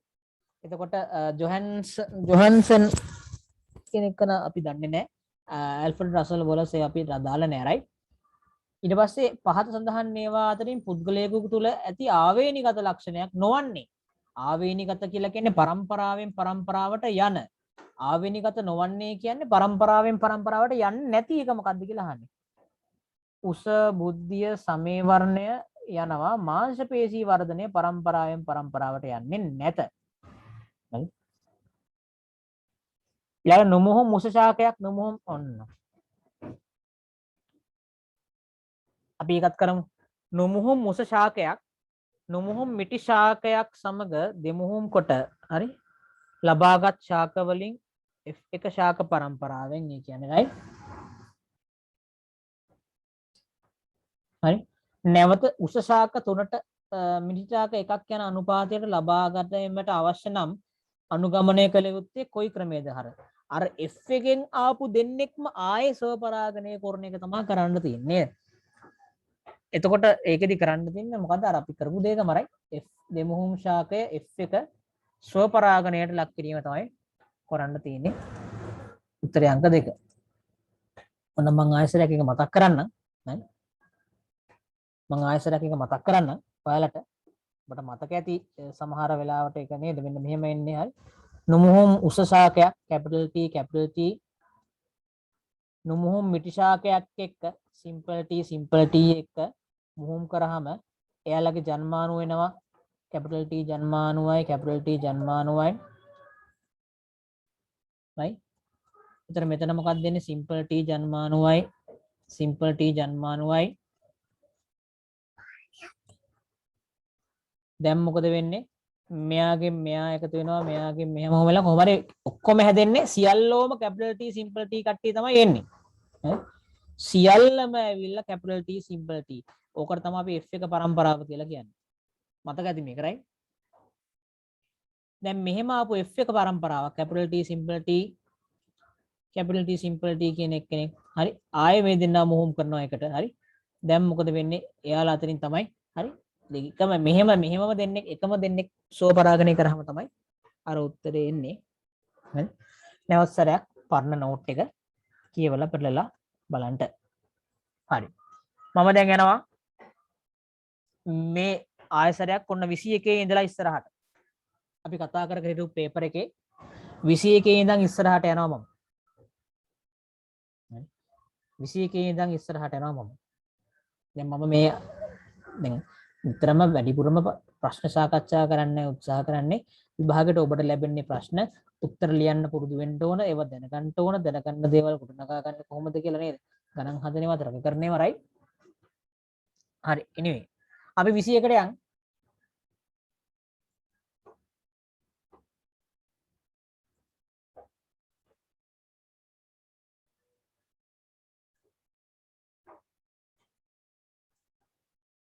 21 23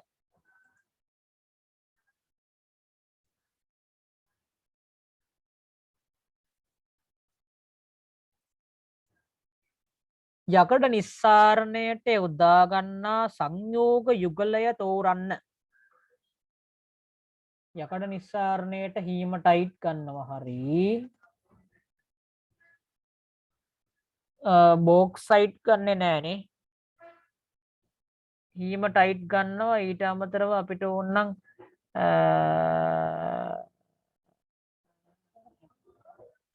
මැග්නටයිට් ලිමොනයිට් ගන්නවා. උත්තරේ අංක 2 කියලා තමයි මට හිතෙන්නේ. හරි. මොකද බෝක්සයිට් ගන්න ඇලුමිනියම් නිස්සාරණයද නේද? හරි. එතකොට ඇපටයිට් කියන්නේ ෆොස්ෆේට් අඩංගු පොහොරක්. ඒකත් නෙවෙයි. එතකොට මේ උත්තර තුනම වෙන්නේ නැත්නම් උත්තරේ අංක 2 කියලා තමයි මට හිතෙන්නේ. අපි තහවුරු කරගමු ඔබට රයිට්. යකඩ නිස්සාරණයට ගන්න සංයෝග යුගලය තෝරන්න කියලා තියෙන්නේ තහවුරු කරගමු අපි. හරි. අපි තහවුරු කරගමු ඒක. නැවතත් මම තහවුරු කරගන්නයි සූදානම් වෙන්නේ. මේක 16 වෙනි පාඩමේ තමයි ඔය මේක තියෙන්නේ. right බලන්න යකඩ නිස්සාරණය කියන පාඩම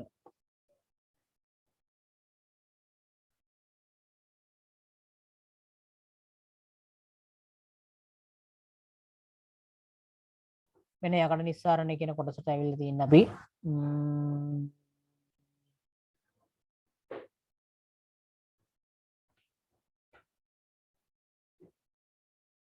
යපස්වල අඩංගු යකඩ අඩංගු ප්‍රධාන සංඝටක හීමටයිට් තියෙනවා. හරි. ධාරා උෂ්මකය ගැන කතා කරලා තියෙන්නේ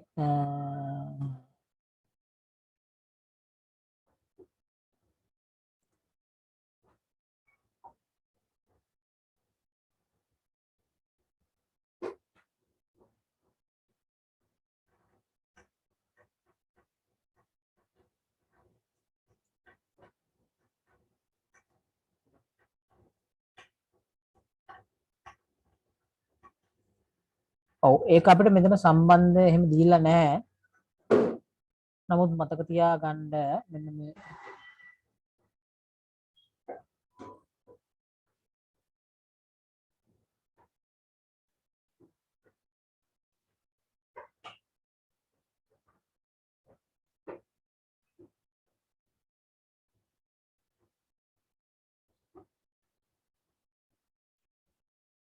ඔව් දැන් බලන්න මේ වයම් පළාත් පේපර් එකේ දීලා තියෙන දේවල්. හරි. වයම් පළාත් පේපර් එකේ ඔයාලගේ සිලබස් එකෙන් ටිකක් පිට ඒවා දීලා තියෙනවා. හරි. සිලබස් එකේ ටිකක් පිට ඒවා දීලා තියෙනවා. ඉතින් මේ පිට ඒවා එහෙම දින ඒවා හොයන්න ඉන්නවනේ කට්ටිය රයිට්. එකයි එලා කියලා රහස රයිට්. ඒතර හීමටයිට් හරි බෝක්සයිට් කියන එක ගන්න සාමාන්‍යයෙන් යකඩ නිස්සාරණයට නෙවෙයි. ඇලුමිනියම් වගේ වට තමයි ගන්නෙ. මැග්නටයිට් සහ ලිමොනයිට් කියන්නේ නම් යකඩ අඩංගු ඒවා දෙකක් තමයි. ඒ දෙක මම තහවුරු කරනවා. ඒක අනිවාර්යෙන්ම රයිට්. එහෙනම් අපිට උත්තරේ තෝරන්න ඉන්නේ මැග්නටයිට් සහ ලිමොනයිට් කියන දෙක තමයි තෝරන්න වෙන්නේ. රයිට්. එතකොට ඒක දැනට ඔහොම මතක තියාගන්න. හරි. කටපාඩම් කරගන්න. ඔය දේවල් රයිට් කටපාඩමක් තමයි කරන්න තියෙන්නේ. ඊළඟට අපි 22 ප්‍රශ්නෙට යන් සෝඩියම් කැල්සියම් යකඩ කොපර් ටින් යන ලෝහ සක්‍රියතාවය අවරෝහණය වන විදිහට ලොකු එකේ ඉඳන් අඩු එකට හරි පොඩි සෝමේ යන සෝමේ තමයි මුලින්ම ඉන්නේ මේ කෑල්ල ඊට පස්සේ කෑල්ල මැගී අල්ලපු සීන් එකට අයන් ඉන්නවා ඊට පස්සේ අයන් මෑන් ටින් ඉන්නවා ලෙඩ වෙලා ඊට පස්සේ කොපර් තමයි අන්තිමටම ඉන්න ඕන. කොපර් අවසානයේටම ඉන්න උත්තර මේක සහ මේක තියෙනවා. හරි. සෝඩියම් මුලින්ම ඉන්නවා කැල්සියම් මුලින්ම ඉන්නවා ඔන්න. මෙතන උත්තරේ එහෙනම් අංක 4. මොකද යකඩ වලින් තමයි උත්තරේ වෙනස් වෙලා තියෙන්නේ. right?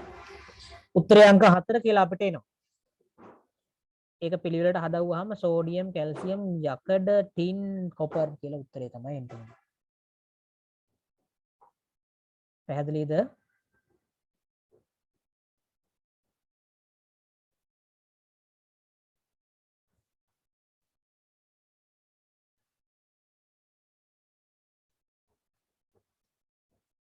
right.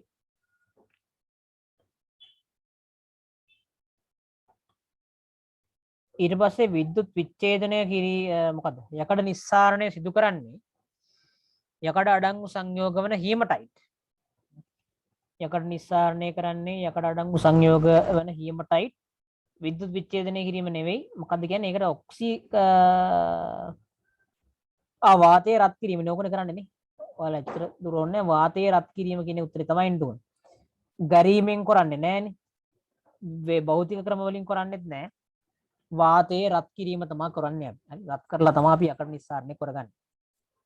ඔන්න මේ ප්‍රශ්න දෙක මම දන්නවා මම හිතනවා පෞද්ගලිකවත් 21 සහ 23 ප්‍රශ්න දෙක ටිකක් නේද? කටපාඩම් කරලා හරි හොඳට පාඩම් කරපු නේද? හොඳට පාඩම් කරන්න පුළුවන් කෙනෙකුට තමයි හොඳට ලියන්න පුළුවන් උත්තරේ ඒක. 24 24 බලමු. ප්‍රකාශය සහ හේතුව ජලයේ යටිකුරු විස්ථාපනය මගින් හයිඩ්‍රජන් වායුව රැස් කරගත හැකියි. ජලයේ යටිකුරු විස්ථාපනය කියලා කියන්නේ වතුර පොරවපු වායු සරාවක් යටිකුරු කරලා තියලා රැස් කරගන්න එකට. ඒකට හේතුව හයිඩ්‍රජන් වායුව ජලයට වඩා ඝනත්වයෙන් අඩු ඝනත්වය අඩු නිසා ඒක උඩට එනවා. හරි ඒකත් හරි. එහෙනම් ප්‍රකාශයත් ඇත්ත හේතුවත් ඇත්ත. හේතුවත් ඇත්ත. සත්‍ය උත්තරේ අංක 1. උත්තරේ අංක 1. උත්තරේ අංක 1.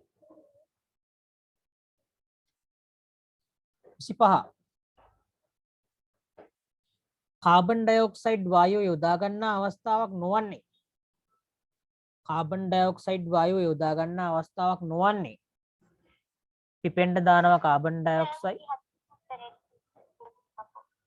24ට පුතේ. ඒතකොට උත්තරේ එන්නේ අංක 1 නේද? ඔව්. බලමු අපි.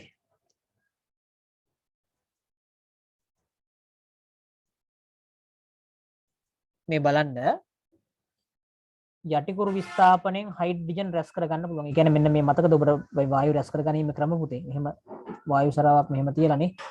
අර වායු සංග්‍රහණ මංචයේ උඩින් මෙහෙම තියලා අර මෙහෙම විකාරයක් කළා මෙහෙම වතුර දාලා මේකෙන් රැස් කරගත්තේ වායුවනේ.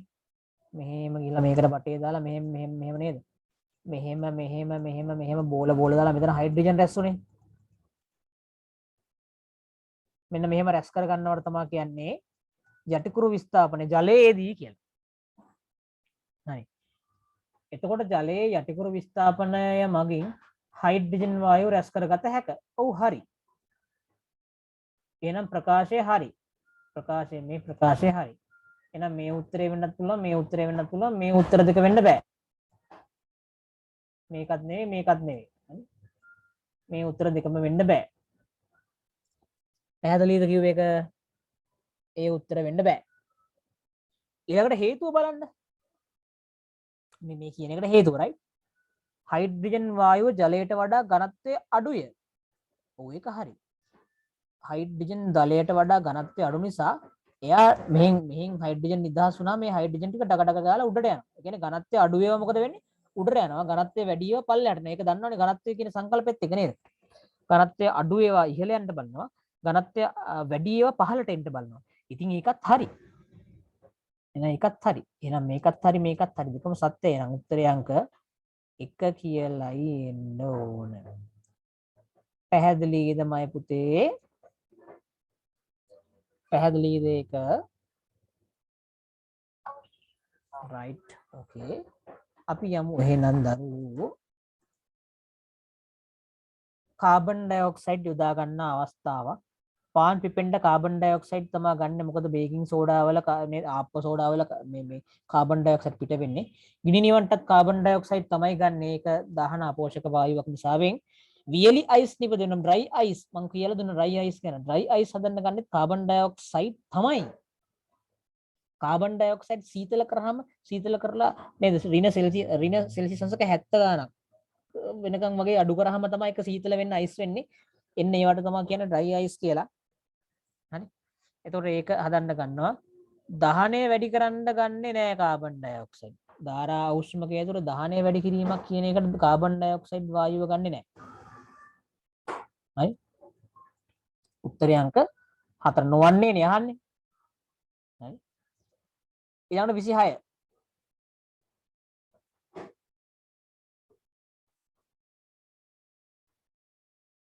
26 ඉඳන් අපි යන් ඉස්සරහට. ඒකට මම මේක දාගන්නම්.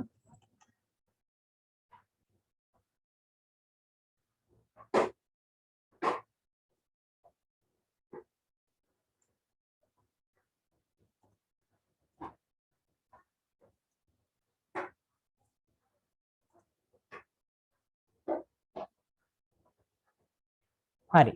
26 ප්‍රතික්‍රියකවල පෘෂ්ඨ වර්ගඵලය A B උෂ්ණත්වය C ප්‍රතික්‍රියකවල සාන්ද්‍රණය අඩුවීම D උත්ප්‍රේරකවල පැවතීම ඔය කියන සම්බන්ධයෙන් තියෙන්නේ. හරි. මේවා අතරින් රසායනික ප්‍රතික්‍රියාවේ ශීඝ්‍රතාවය කෙරෙහි බලපාන සාධක වන්නේ. ඔව් වර්ගඵලය බලපානවා. උෂ්ණත්වය බලපානවා.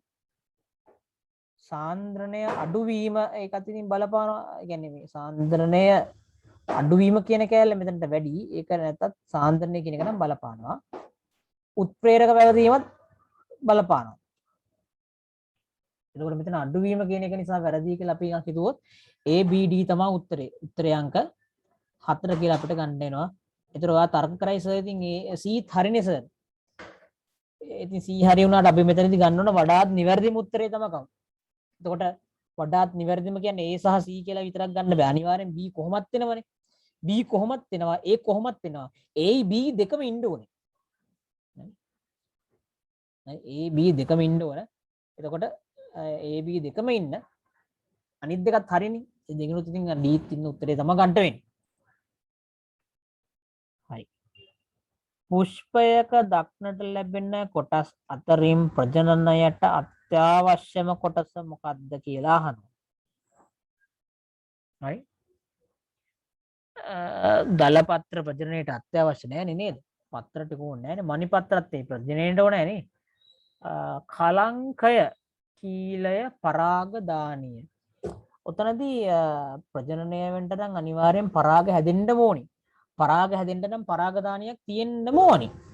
මම හිතනවා උත්තරේ අංක 4 කියලා.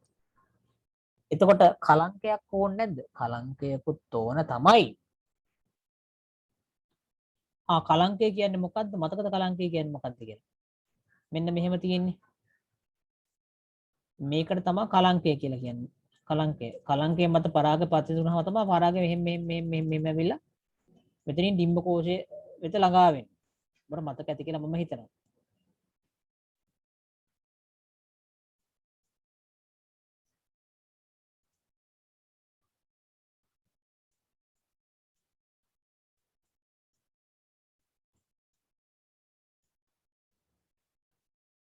හරි. එතකොට කොහොම තමයි යෝක යන්නේ. හරි. ඒතර ඕනෑම සජීවී සෛලයක අඩංගු නොවන උපසෛලී ඉන්ද්‍රිකාව කුමක්ද කියලා අහනවා. සජීවී සෛලයක අඩංගු නොවන උපසෛලී ඉන්ද්‍රිකාව. සජීවී සෛලයක නැති හරි ඕනෑම එක්ක නැති. ඒ කියන්නේ ඕනෑම හැම එකේම නැහැ කියලා නේද ඔය කියන්නේ. න්‍යෂ්ටිය හැම එකේම තියෙනවනේ. හරිත ලව තියෙන්නේ ශාක සෛලවල විතරයි. රයිබෝසෝමත් හැම එකේම තියෙනවා, මයිටොකොන්ඩ්‍රියත් හැම එකේම තියෙනවා. එහෙනම් උත්තරේ අපිට ගන්න වෙන්නේ උත්තරේ අංක 2. මේ ප්‍රශ්නේ අහලා තියෙන විදිහ පොඩි වැරද්දක් තියෙනවා නැත්තේ නෑ. හරි. සිංහල වල පොඩි ගැටලුවක් තියෙනවා. නමුත් මේකේ ඒතකොට ඕනෑම කියන එකේ යාලා අදහස් කරලා තියෙන්නේ හැම එකකම නැති එක තමයි අහන්නේ. සමහර ඒ වගේ විතරක් තියෙන හැම එකකම නැති ඒවා අහන්නේ. එහෙනම් උත්තරේ අංක 2 කියලා අපිට ගත්ත හැකි. හරිද පුතේ? ඊළඟට ඒක තේරෙන කට්ටිය hands up එකක් දෙන්න බලන්න. right.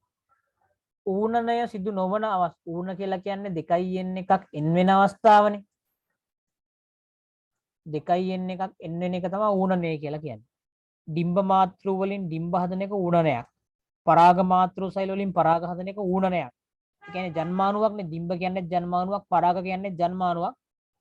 පිළිකා සෛල බෙදීමෙන් පිළිකාව වර්ධනය. පිළිකාව කියන්නේ ජන්මානුවක් නෙවෙයි ඈ. එන උත්තරේ අංක 3. ශුක්‍රාණු කියන්නේ ජන්මානුවක්. හරි. නොවන අවස්ථාව තමයි අහන්නේ. මෙතන ඔක්කොම නොවන ආමනම් අහන්නේ තමයි අමාරු වෙන්නේ, right? නොවන අවස්ථාව අහන්නේ උත්තරේ අංක 3 කියලා තමයි එන්නේ. අත උස්සන්නේ උත්තරේ තේරුණු කට්ටිය.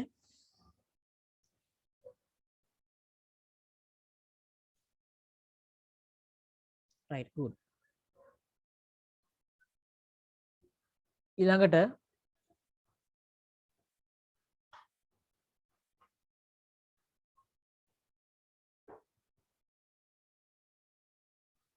මිනිසාගේ දේහ සෛලයක අඩංගු වර්ණ දේහ ගණන. දේහ සෛලයක් කියන්නේ සාමාන්‍ය දෛහික සෛලයක්නේ. වර්ණ දේහ ගාන 46යි නේ. යුගල්නේ 23ක් තියෙන්නේ. ගණනය අහන නිසා 46 තමයි ගහන්න වෙන්නේ උත්තරේට. උත්තරේ අංක 41. මොන ප්‍රශ්න අංක 30 වෙනකන් අපි ආවා.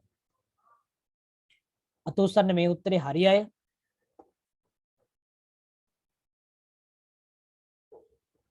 නයි හරි නේද? ගැටලුවක් නැහැ. ඊළඟට අපි යමු 31 ඉඳන් ප්‍රශ්න ටිකට.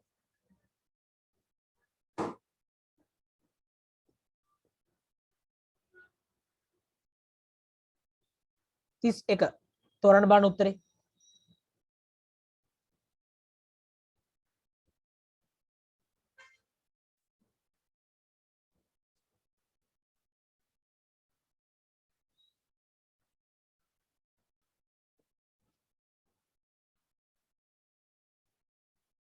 දෙක තාම කරන්න බෑ ඔයාලට. 31 කරන්න. ලිංග ප්‍රතිබද්ධ නිසා ඇතිවන ප්‍රවේණික ආබාධ පමණක් ඇතිවන තොරතුරු. පිළිතුර තමයි අහන්නේ. ලිංග ප්‍රතිබද්ධ ප්‍රවේණික ආබාධ විතරක් තියෙන මේක තමයි අහන්නේ. හරි. ලිංග ප්‍රතිබද්ධ ප්‍රවේණික ආබාධ විතරක් තියෙන එක තමයි අහන්නේ.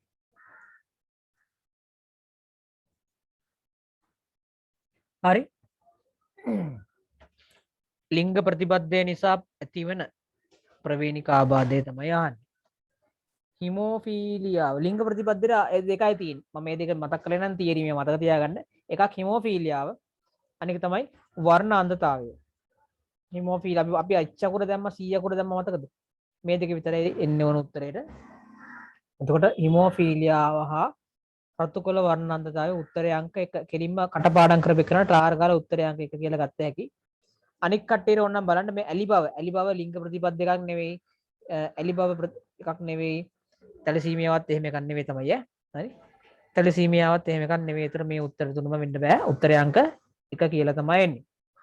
උත්තරේ අංක 1 කියලා තමයි එන්නේ. පැහැදිලිද පුතේ? මං හිතනවා ඒක පැහැදිලි ඇති කියලා අවුලක් තියෙන විදියක් නැහැ. right.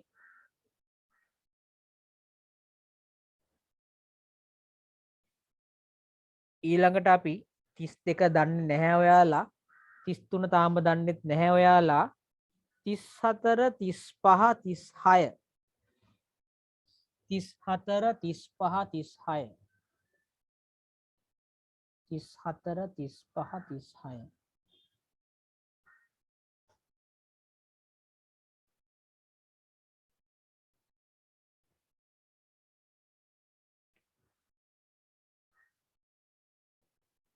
ඔයාලගේ අතේ ප්‍රශ්න පත්‍රයේ තියෙන නිසා ඔයාලට උත්තරේ ලියා ගන්න ගැටලුවක් වෙන එකක් නැහැ. උත්තරේ පේපර් එක දිහා බලාගෙන තෝරා ගන්න. ඊට පස්සේ සාකච්ඡාවට සම්බන්ධ වෙමු අපි.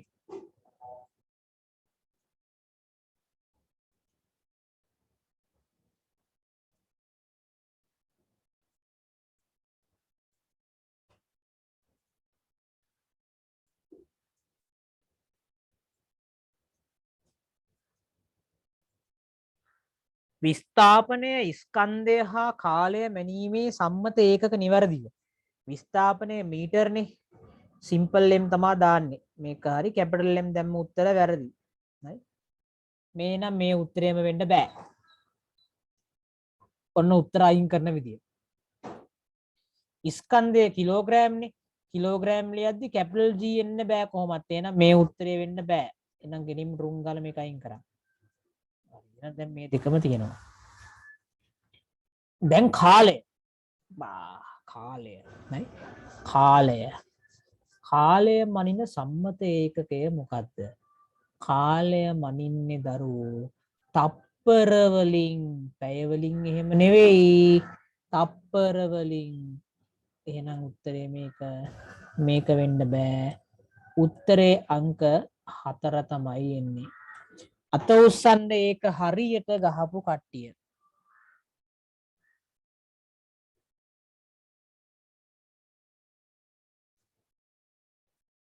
right good. නියම.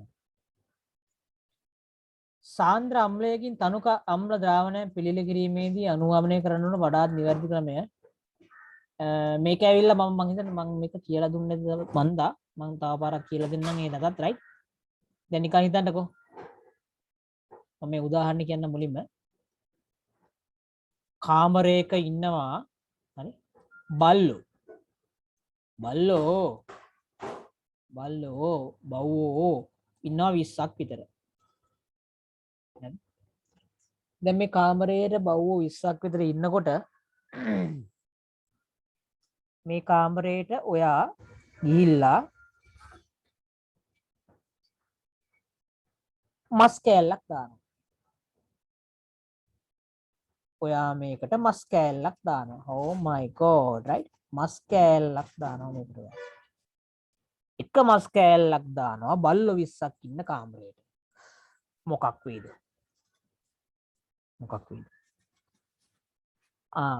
මෙතනින් එක බල්ලෙක් එනවා ඉදිරිපත් වෙනවා අපිට මස් කෑල්ලක් ලැබිලා තියෙනවා සහෝදරවරුනි. ඔයා ගන්න මේ මස් කෑල්ල. ඔයා ගන්න මේ මස් කෑල්ල කියලා ලස්සනට බෙදලා දෙනවද 20 දිනාට 20ද? එහෙම වුන් නෙවෙයි. එහෙම නෙවෙයිනේ බල්ලෝනේ. බල්ලෝ ඇවිල්ලා පොර කනවනේ. පොර කාලා කියන නේද? එන්න විකාරයක් වෙලා අන්තිමට මේකේ මරාගෙන එකෙක් දෙන්නෙක්ගේ අඬුත් එක කඩාගෙන තමයි මස් ටික කන්නේ. ඒ වගේ තමයි අම්ලේ තියෙනවනේ. අම්ල භාජනය තියෙනවනේ. අම්ල භාජනය අම්ල කියලා කියන්නේ නිකන් බල්ලෝ වගේ. හරි. අම්ල භාජනයේට වතුර දැම්මොත් එහෙම අපි අම්ල භාජනයේට වතුර දාන්න ගියොත් එහෙම මේ අම්ල කියලා කියන්නේ අපි මේක විද්‍යාත්මකව කියනකොට ප්‍රබල ජලාකර්ෂකයි. හරි. මේ අම්ල ඇවිල්ලා ප්‍රබල ජලාකර්ෂකයි. මාර විදිහට ජලයත් එක්ක ආකර්ෂණය වෙලා ජලාකර්ෂකයි. ප්‍රබල ජලාකර්ෂකයි මේ අම්ල කියන ධාතුව. එතකොට මෙතනදී ජල අණුවක් ආපු ගමන් ජලය දානකොට මුලින්ම පළවෙනි බිඳුව වැටිච්ච ගමන් හරි මේකේ ඉන්න අම්ල ඔක්කොම ටික මේ පළවෙනි බිඳුව වට කරනවා. වා කියලා. ඒ කියන්නේ මේක අධික වශයෙන් උෂ්ණත්වය වැඩි වෙනවා. උෂ්ණත්වය වැඩි වෙලා සමහර ලාට වතුර දාගෙන යනවා මේක පුපුරන්න බලනවා. මේක ගිනි ගන්න බලනවා. ඒක නිසා බල්ලෝ ගොඩක් ඉන්න තැනට එක මස් කට්ටක් දාන්නේ. ඒ වගේම අම්ල ඉන්න තැනට වතුර දාන්නේ. එහෙනම් අපි මොකද කරන්නේ?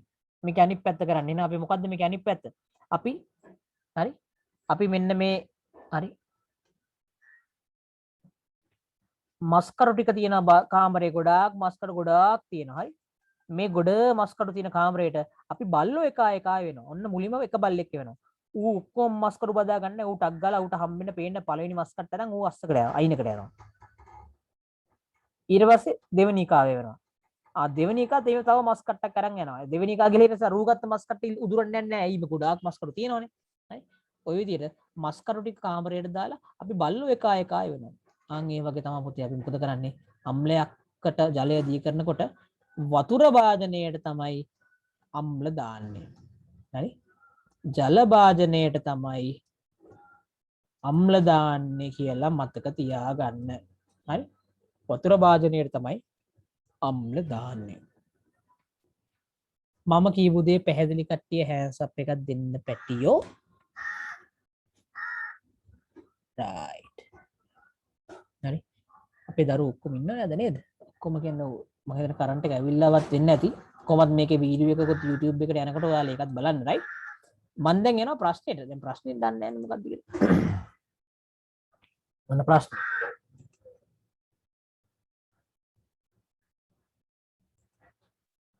මේ ප්‍රශ්නේ.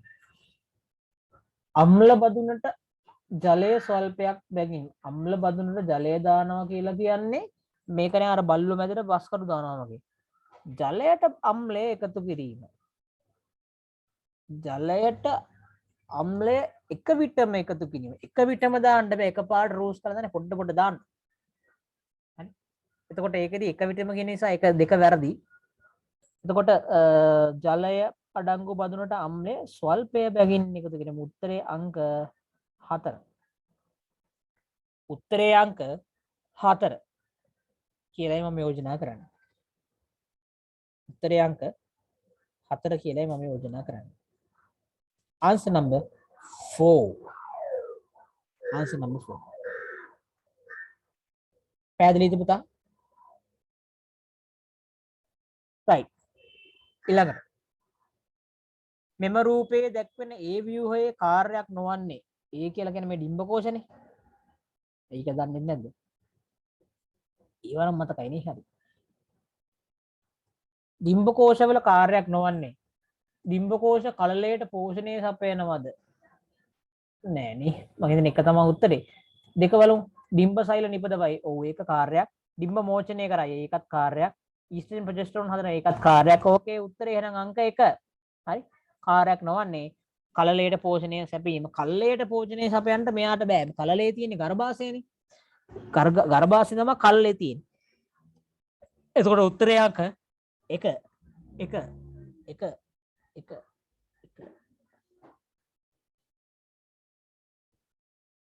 තේරුණාද පුතා?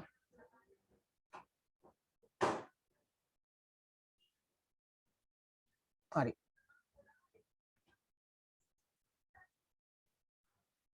අරිය සමමිතියක් පෙන්වන සත්ත්ව වංශය වන්නේ. අරිය සම්මිතියක් තියෙන එකම එක වංශයක විතරයි. මොකද්ද?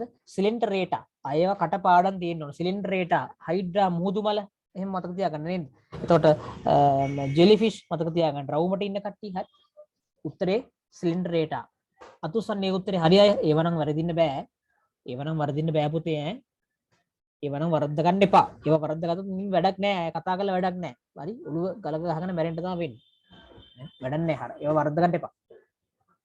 සුලක මගින් පමණක් ව්‍යාප්ත වන බීජ ඵල. හුළඟ වගේ බලමු. හුළඟ මගින් විතරක් යන්නේවනේ ආන්නේ. හරි. හුළඟ මගින් යන්නේවා විතරයි යන්නේ. මම ඒකට ගන්නම් මෙන්න මෙතන දාගෙන හදන්නම්.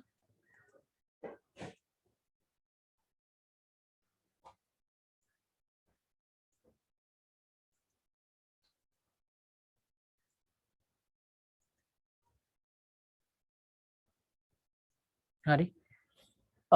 වරාමලේ නිලුම් සුළඟින් යන එකක් නෙවෙයි. නිලුම් ඇවිල්ලා ජලජ සාගයක්නේ. ඒතකොට ඒක නිසා මං හිතනවා ඒක වෙන්න බෑ. එහෙම අර වෙන්න බැරි ටික අයින් කරමු. ඔහොම ප්‍රශ්නයක් ආවරයි. වරා හුළඟෙන් තමයි හොර හුළඟෙන් ගම්මාල හුළඟෙන් අඟුණකනේ පොඩි ප්‍රශ්නයක් තියෙනවා. නමුත් මම දන්නේ නැහැ. අපි නිකන් දැනට පොඩ්ඩක් නිකන් තියාගමු. තුන්වෙනි එකෙන් නෙළුම් කියලා එකක් තියෙනවා. අයියෝ පොලුත් අපි දන්න පොලුත් යන්නේ වතුරෙන්. කොට්ටම්බත් යන්නේ වතුරෙන්නේ දෙයියනේ. අනේ ඕලුත් යන්නේ වතුරෙන්නේ. ඒ තුන වෙන්න බෑ. අඹ යන්නේ හුළඟෙන්ද? ඔයාලා ගෙදර හුළඟෙන් අඹ ගෙඩියක් කියලා ඩෝන් ගාලා වැටෙනවද බිමට ඇවිල්ලා? අඹ යනවද හුළඟෙන්? අඹ හුළඟෙන් යන්නේ නැහැ. ගස් ලැබුත් කොහෙද අනේ හුළඟෙන් යන්නේ? හරි? ගස් ලැබුව මේ සත්තුන්ගෙන් යන්නේ. ඔළුද යන්නේ සත්තුන්ගෙන්. එඬුරු යන්නේ සත්තුන්ගෙන්. එහෙනම් 4 වෙන්නත් බෑ. එහෙනම් උත්තරේ මම කිව්ව එක නෙවෙයිද? උත්තරේ 2 කියලා ඔප්පු වෙනවා. හරි? මේ වගේ ප්‍රශ්න වලදී මේක හරි? උත්තරේ හොයන්න යන්න එපා. උත්තරේ හොයන්න ගියොත් ඔයාට මාර කට්ටක් කන්න වෙනවා. උත්තරේ හොයන්න ගියොත් අනේ වරාද හොරද ගම්මාළුද අගුණද වරාද එහෙම නෙමෙයි. වෙන්න බැරි ටික බය නැතුව අයින් කරන්න. වෙන්න බැරි උත්තර බය නැතුව අයින් කරාම ඔයාට ඉතුරු වෙන්නේ පුතේ වෙන්න පුළුවන් එකම එක උත්තරේ විතරයි. බොහොම පැහැදිලි හරිම ලේසි. හරි විද්‍යාව හරිම ලේසි මේ වගේ දේවල් දැනගත්තාම. කටපාඩම් කරන්න ඕන ඉවත් කරන්න ඕන නමුත් විද්‍යාව මේ වගේ දේවල් වලින් හරි ලේසි. ලේසි කරගන්න. හරි? ඊළඟට සුව පරාගණයට වඩා පරපරාගණය සිදුවීම ජීවි ලෝකයේ පරිණාමයට ඉතා වැදගත් වේ.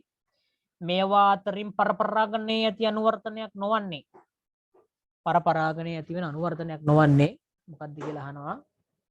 හරි පරපරාගණයට තියෙන අනුවර්තනයක්. ඒ කියන්නේ තව එක්කෙනෙක් වෙනත් එක්කෙනෙක් එක වරාගෙන වෙන එක නේ. ඒක ලිංගික පුෂ්ප හට ගැනීම හරි ඒක අනුවර්තනයක් තමයි. සුවවන්දිතාවයත් හරි. යෝග බාධකතාවයත් හරි. හරි. නිමීල යෝගීතාවය කියලා එකක් නැහැ පුතේ. හරි. නිමීල යෝගීතාවය කියලා එකක් තියෙනවා. ඒක තේරුම මගෙන් අහන්න එපා.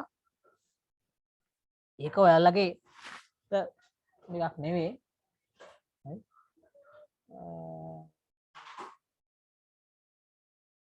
සුවවන්දිතාවය කියලා කියන්නේ එයාගෙන්ම එයාව ඇති වෙන්න තියෙන එතකොට නේද එකම එක මෙයා වුණාම ඒක වඳ වෙන එක.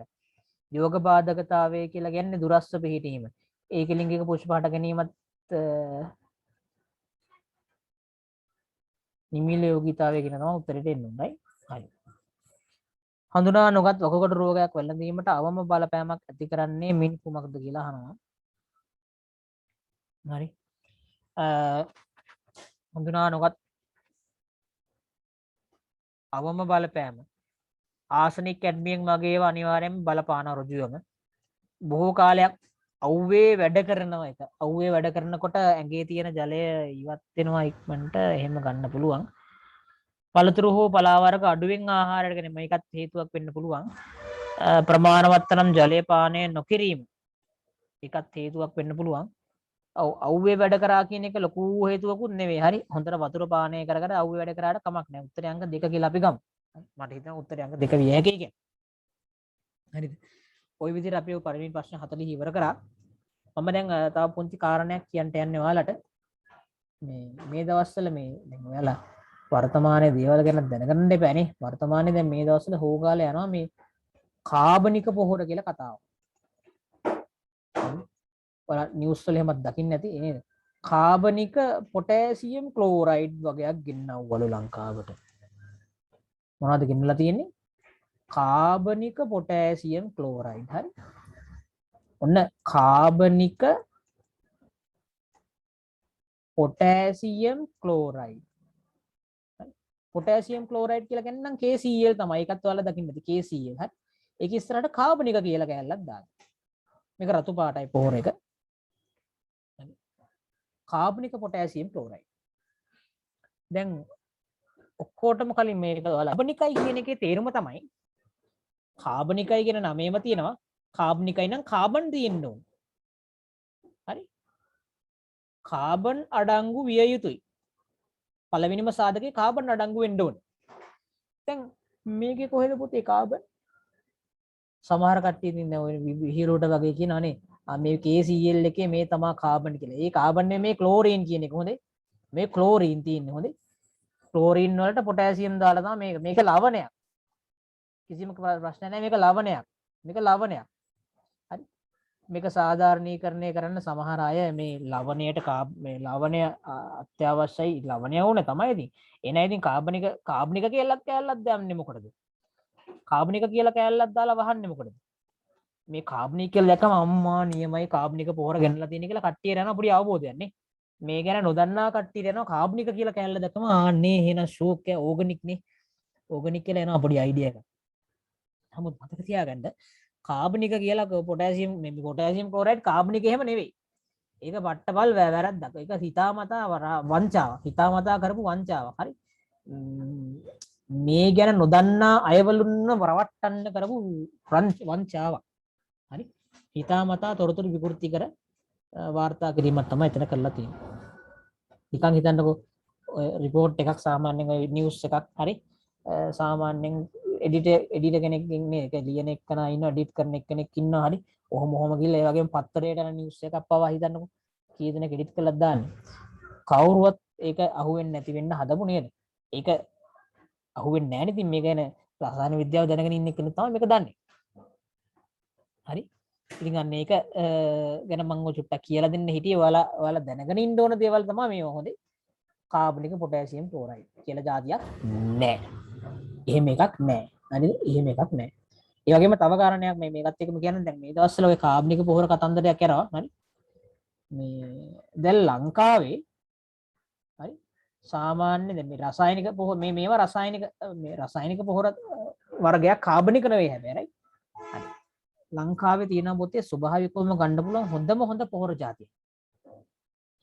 ඒ පොහොර නිදිය තියෙනවා මොනවද? එප්පාවල මොනවද තියෙන්නේ? එප්පාවල තියෙනවා පුතේ ඇපටයිට්. ෆොස්ෆේට් පොහොර මේ වගේ තියෙන right. ඇපටයිට්. ඉතින් මේ වගේ අපිට ලංකාවේ සෑහෙන්න නේද?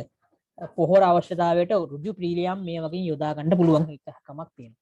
අනික තමයි මෙන්න මෙහෙම කියලා. දැන් කාබනික පොහොර කියලා මම මේක කලින් පාරකට කිව්වද මන් දන්නේ නැහැ. හරි. දැන් කාබනික පොහොර වලට උදාහරණ තමයි දැන් ඔය මේ සත්ව හෝ ශාකවල ද්‍රව්‍ය සත්ව හෝ ශාක ද්‍රව්‍ය උදාහරණයක් කිව්වොත් එimhe කුකුල් මල. ඒ මොකක්ද සර්? අලුත් මලක්ද? නෑ කුකුල් මල පහ මල ද්‍රව්‍ය right. එතකොට පිදුරු. හරි. ඉවතලන එළවලු පළතුරු වගේ දේවල් right. ඕව තමයි ඕව ගන්න පුළුවන්. දැන් හිතන්න දැන් අපි හිතමු කුකුල් මල කියලා. හරි. කුකුලොන්ගේ ජරාව. හරි. සත්ත්ව මල ඕන එකක් ගන්න පුළුවන්. මිනිස් මල පවා ගන්න පුළුවන් right. මිනිස් මල පවා ගන්න පුළුවන්.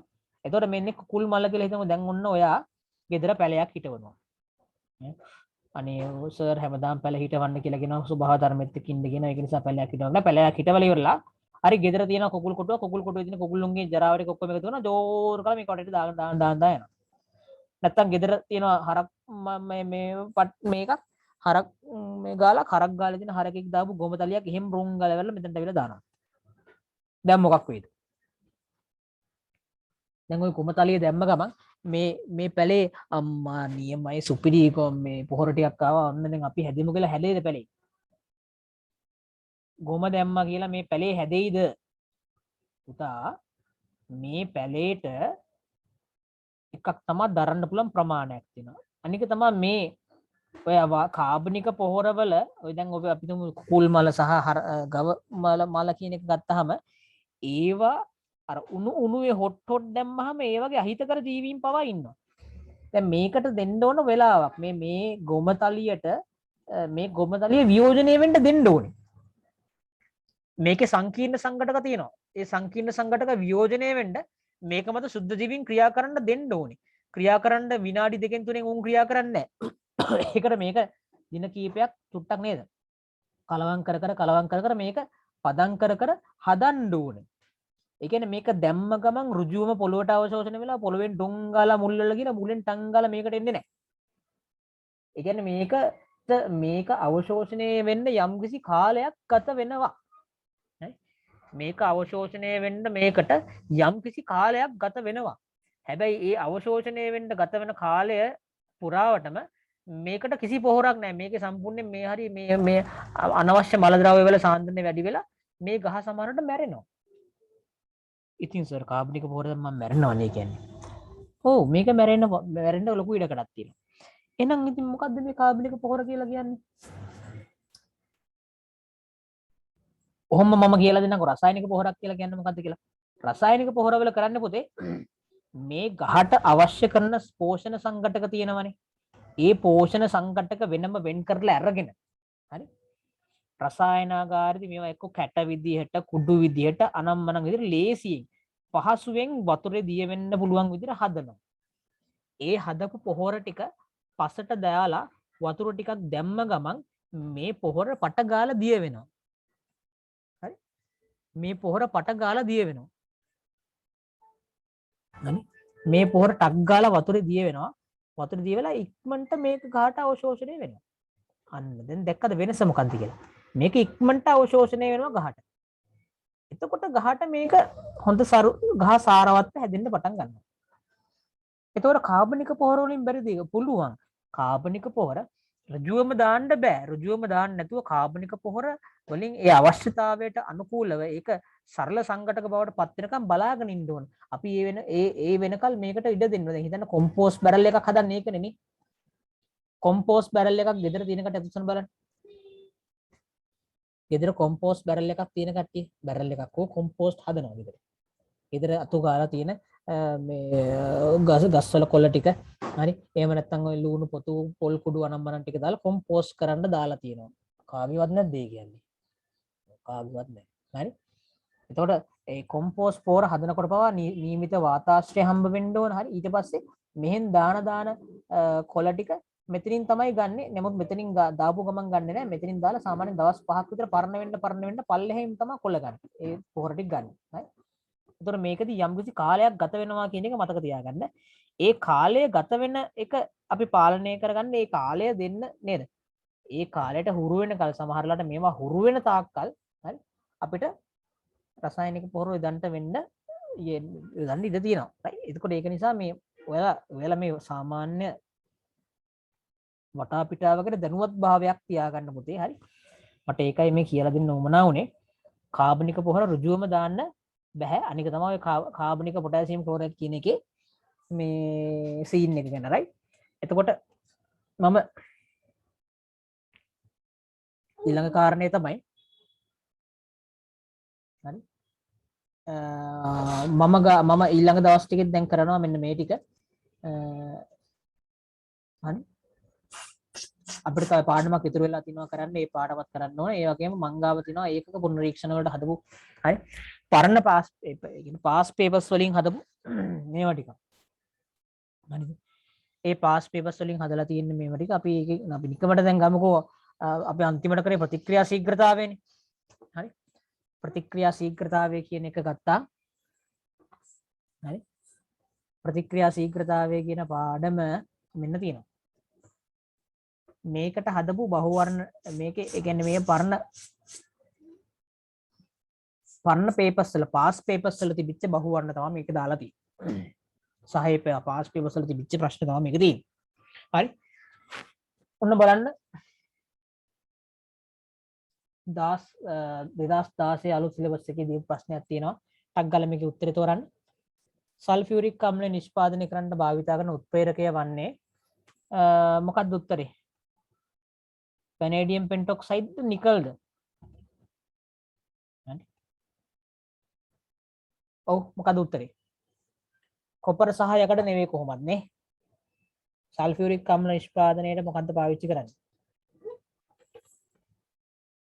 නිකල්ද වැනේඩියම්ද? හරි. ඒවට ඔබ පාඩම් කරගන්න ඕන කාරණා ටිකක්. හරි. අපි රෙෆර් කරලා බලමු.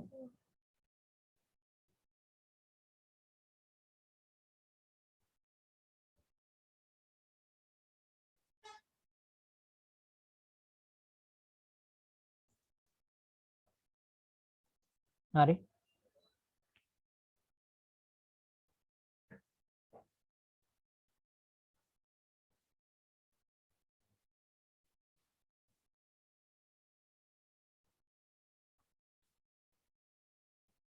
හරි සල්ෆියුරික් අම්ල නිපදවන එකට හරි මෙන්න තියෙනවා. හරි සල්ෆියුරික් අම්ල නිපදවීමට මොකද්ද ගන්නෙ? වැනේඩියම් පෙන්ටොක්සයිඩ් කියන එක ගන්නෙ. එහෙනම් උත්තරේ මොකද්ද? වැනේඩියම් පෙන්ටොක්සයිඩ් කියන එක. මම මෙතන උත්තරේ මාක් කරන්න යන්නේ. මම නිකන් ඔයාලට පෙන්නන්නේ කරන්නේ මේ වගේ ප්‍රශ්න ගොඩාක් තියෙනවා අපිට සාකච්ඡා කරන්න. ඒ ප්‍රශ්න සාකච්ඡා කරන එක තමයි මෙතනින් එහාට වෙන්නේ අපි අවසාන පාඩම කරන අතරතුරේදී. right? ඒක නිසා අනිවාර්යයෙන් මේ අන්තිම දවස් ටිකේ මේ 10 වසර ඉවර කරනකන් දාන්න පුතේ PDF එක දාන්න. මම කොහොමද මේක සාකච්ඡා කරනකොට ඔයාලට මේක PDF එකක් දානවා සහ මේ ටියුට් එක දෙනවා ඔයාලට. හරි. මේ ටියුට්ස් ටික දෙනවා ඉදිරියේදී right? එතකොට ඒක නිසා PDF එක මම කොහොමද දාන්නම්. හරි. ඉදිරියේදී මේ වගේ PDF ටික දෙනවා. ඒක නිසා බය වෙන්න එපා. හදිසිය දෙන්න බැරිනොත් මම පොඩ්ඩක් ඇහුවට කමන්නේ සර් අරක දුන්නේ නෑ නේද එහෙම කියලා අහන්න right. ඒ කියන්නේ මේක ක්ලාසිෆයි කරලා දෙනවා මේකේ ප්‍රශ්න ඔක්කොම ටික වර්ග කරලා තමයි දාලා තියෙන්නේ right. ඒතර මෙන්න මේ වැඩ ගොඩක් තියෙනවා. මෙතෙක් නොකරපු වැඩ ගොඩක් අපිට තව කරන්න තියෙනවා. ඒ කියන්නේ පාඩම් ටික ඉවර වුණාට අපේ වැඩ තාම අපි ඉවර නෑ. අපි තාම වැඩ ඉවර කරලා නෑ. දැන් තමයි අපි වැඩ පටන් ගන්න ඕනේ. තේරුණාද පුතේ කියන එක? අපේ අරමුණ තමයි විභාගේ. හරි. O level විභාගේ අපේ අරමුණට අපි කොහොම හරි යන්න නම් මොකද කරන්න ඕන? මේවා මේ වගේ සන්නද්ධ වෙන්න ඕන right. මේ වගේ සන්නද්ධ කරන්න දිගටම නේද? පන්තියට එන්න පන්තියත් එක්ක සහභාගී වෙන්න යාළුවන්ටත් කියන්න.